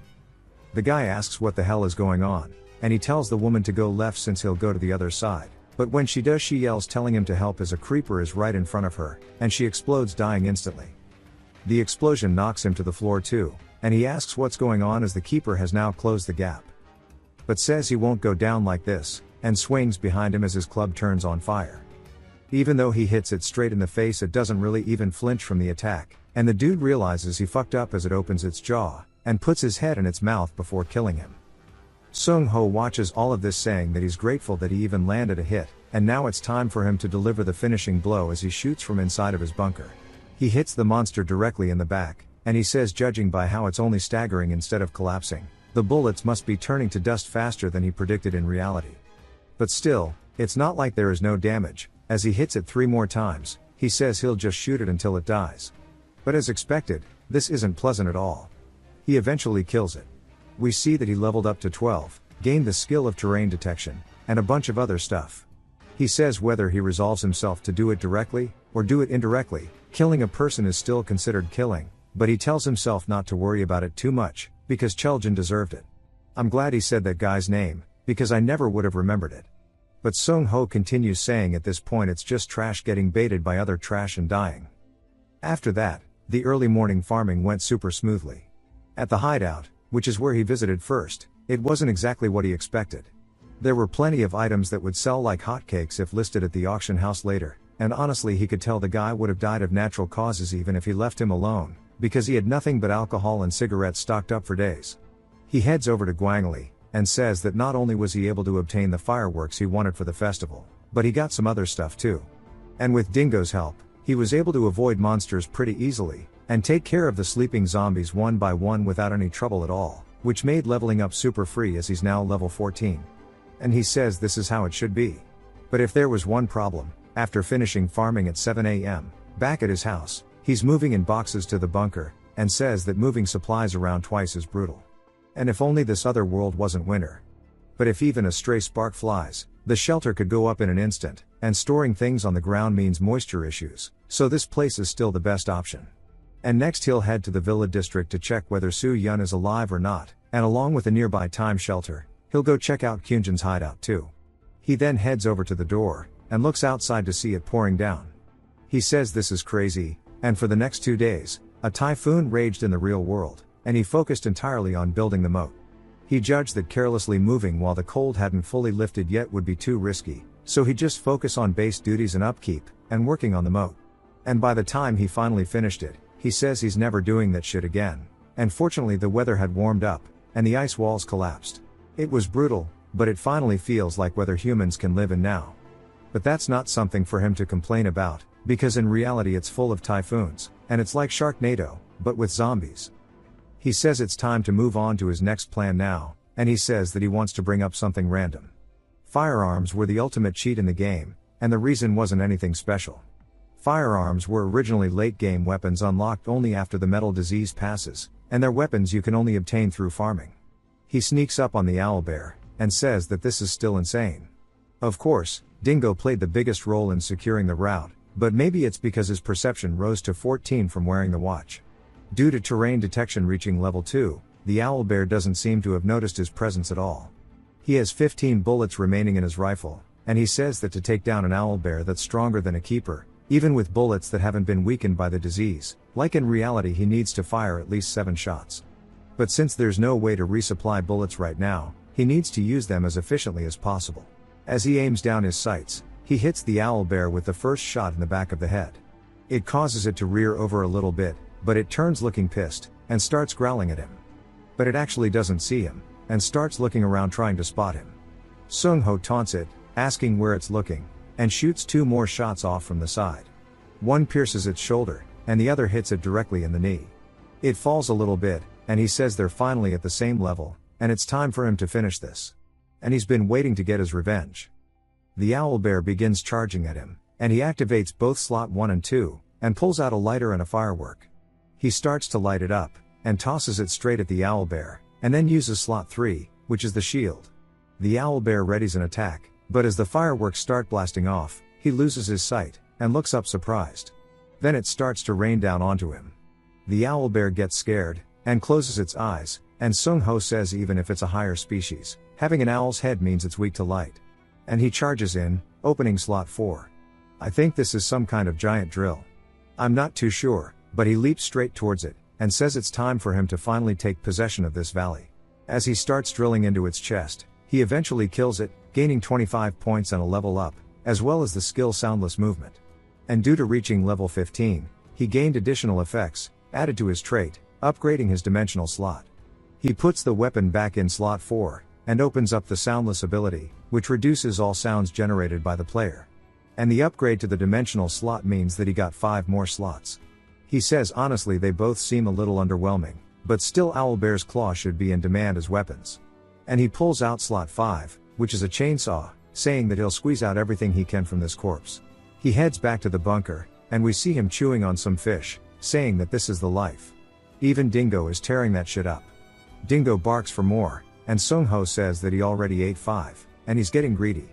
He throws him another, telling him to eat up, and grow fast, that way they can do combo plays together. Or he can solo hunt by himself around the forest. But looking closely, he can tell that he's gotten a lot bigger already. But since he's full now, it's time to get moving again. First up, the thing that unlocks at level 15 is the auction house. As he opens it, he says that the UI looks identical to the one from in-game. But the transaction fee is 10%, and he says that's crazy, because it was only 5% in-game, and this is a complete rip-off. He clicks retrieve item, and is surprised, as someone's already listed an old ebony. And he tells himself to calm down, though, because his heart starts racing. He says if they're at least semi-in-game tier with a combat type trait, it wouldn't be strange for them to be higher level than him, even if he's a non-combatant. It shows the comments on the club, the guy's asking if no one's leveled up yet, saying that he did it too fast, but he's gonna beat up some keepers. Sung-ho smiles, and feels relief, saying that he thinks he knows who this is, based on the way they talk. He explains in the game that anonymity was highly valued. As a result, players could customize not only gender, but also their voices, and aside from global chat where IDs were shown, there was no way to obtain info about others unless they revealed it themselves. The problem is, the more veteran players pile up, the less they follow the developer's intended direction. Especially this person who keeps adding X's at the end. They are an attention seeker among attention seekers. He decides to talk to them, and uses the voice icon, and says hi. They ask who he is, introducing themselves as Rabbit Princess.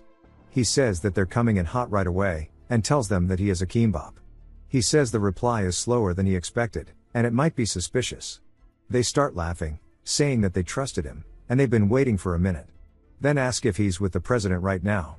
He says that he's acting alone. Rabbit sits there surprised. They thought that it was him after seeing the flyers distributed on Doomsday. He says he did share info with them, but it was more like advice. It seems like someone who knows a lot about the game was involved, and he wasn't keen on revealing his traits either. Rabbit says that makes sense, unless he's a combat type, as revealing your trait willingly is suicide. Sung-ho says as expected, Rabbit gets him. Then asks if he wants to hear what his is, as he thinks it's fine to share. Sung-ho agrees, and he says that they're going to be moving together anyways. Sung-ho of course thinks the same, but Rabbit tells him that his trait is resurrection. As long as he has points, he can use it infinitely. Sung-ho's surprised. Rabbit tells him that his level is 17, and his trait now includes physical resistance, elemental resistance, and other special resistances.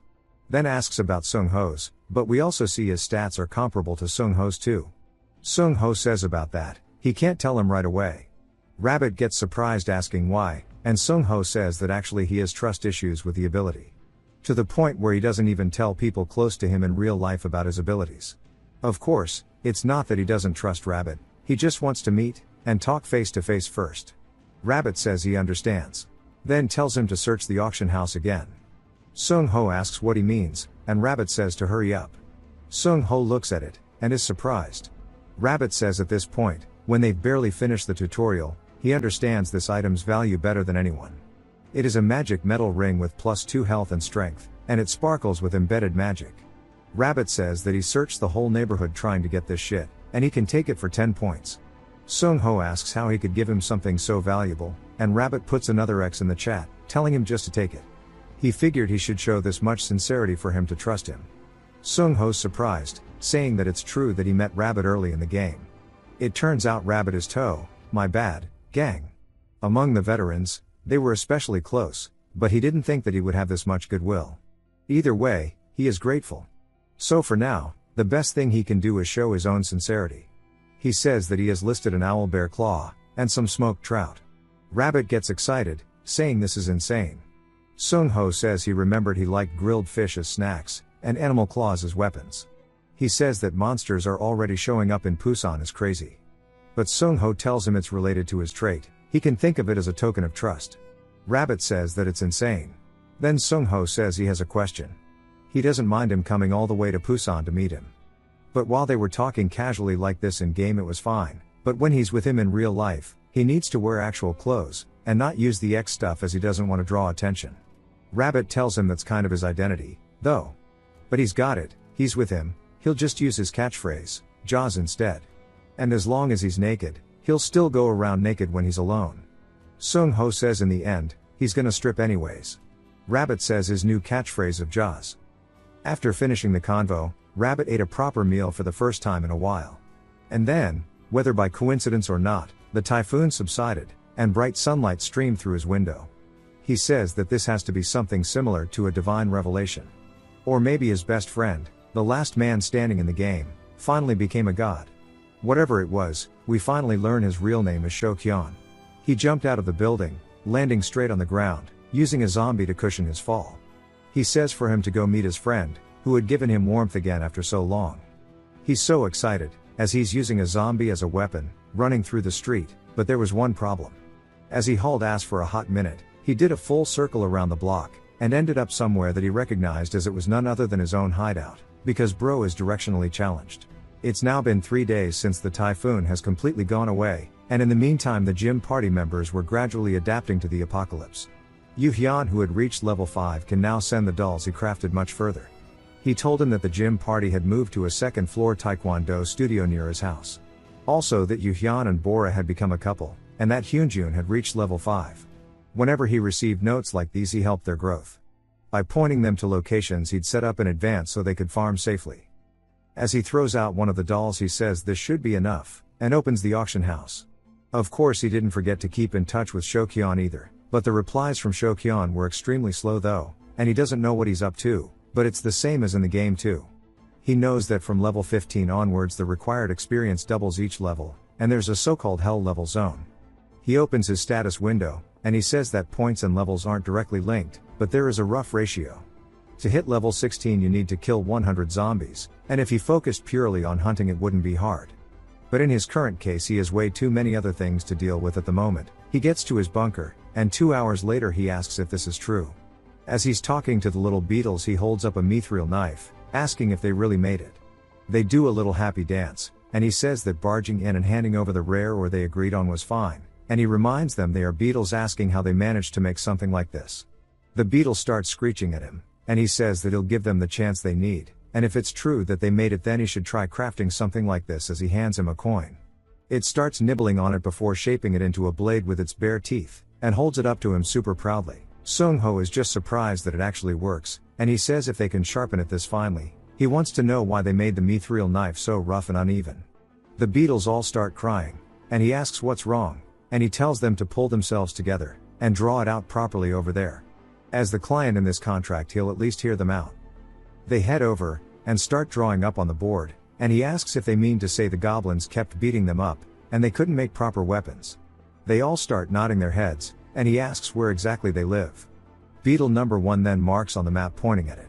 Sung-ho asks if this is where their nest is, and if it is he'll go wipe it out soon. Of course the beetle will have to do its own part, and the beetle just looks super excited. The beetle then draws on the board how many raw ores they have, and Sung-ho says that's good, but one thing that's separate from the subjugation, he needs a crafting request done. He'll make sure the reward is worth it. The beetle says yes, and Sung-ho says that this is good because they can keep a friendly relationship from now on, and they shake hands.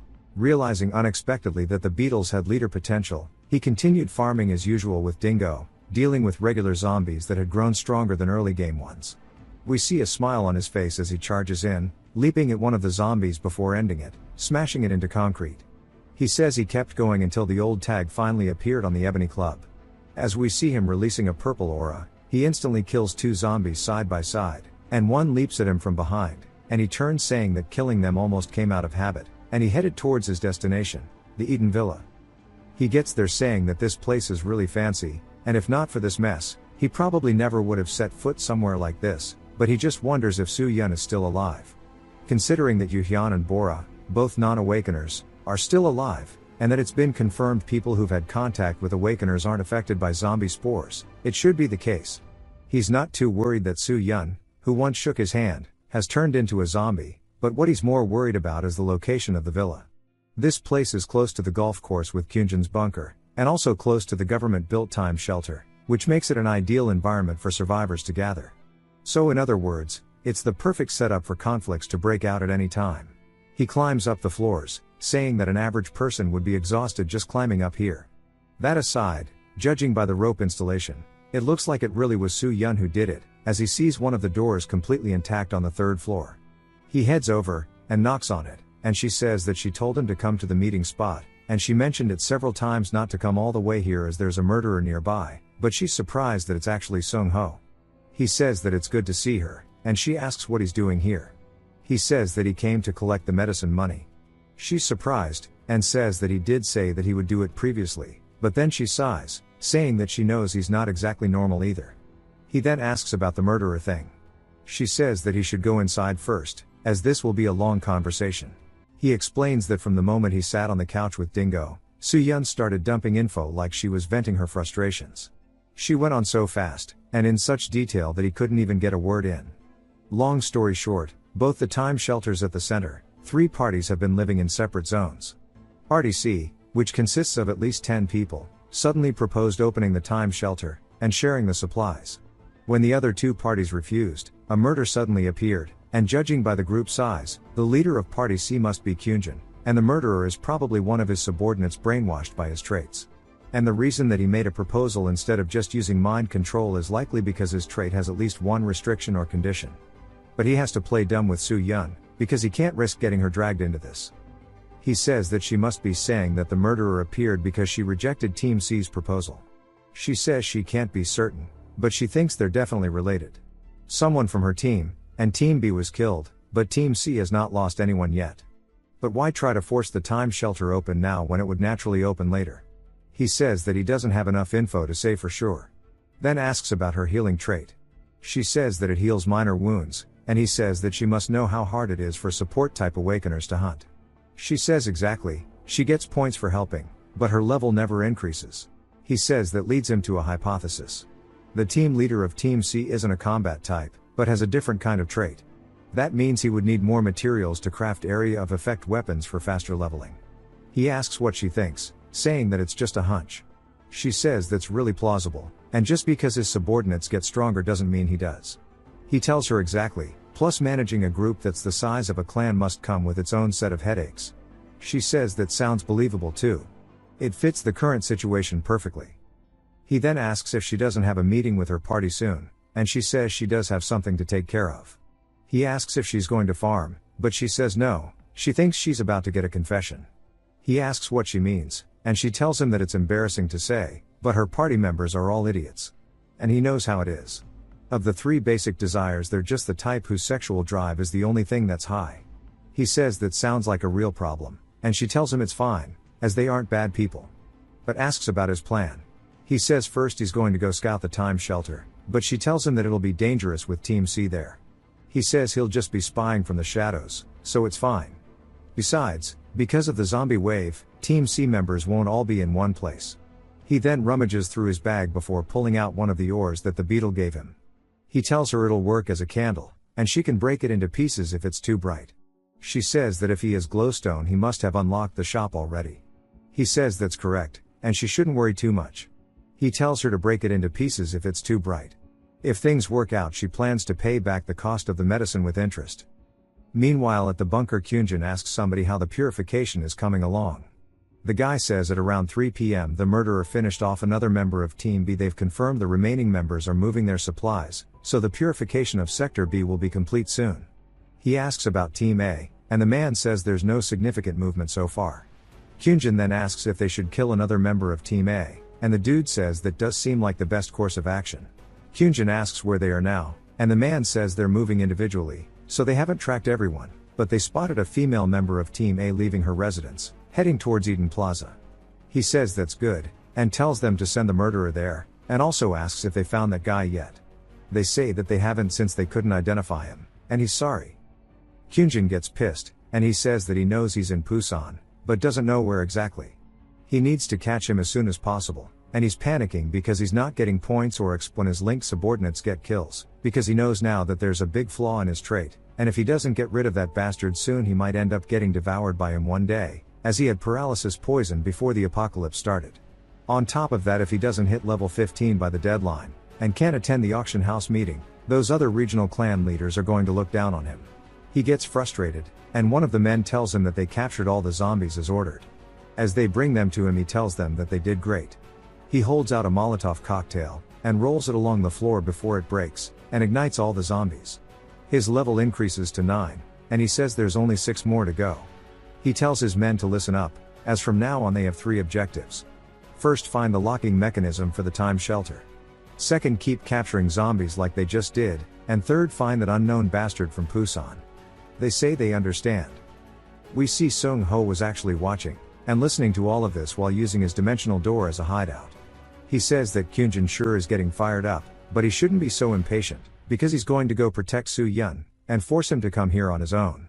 If you've watched till the end, comment, Puppet, to let me know. Huge shout out, and a special thanks to my Patreon and channel members. Subscribe for more videos like this, leave a like or a comment to help the channel out. Thanks for watching.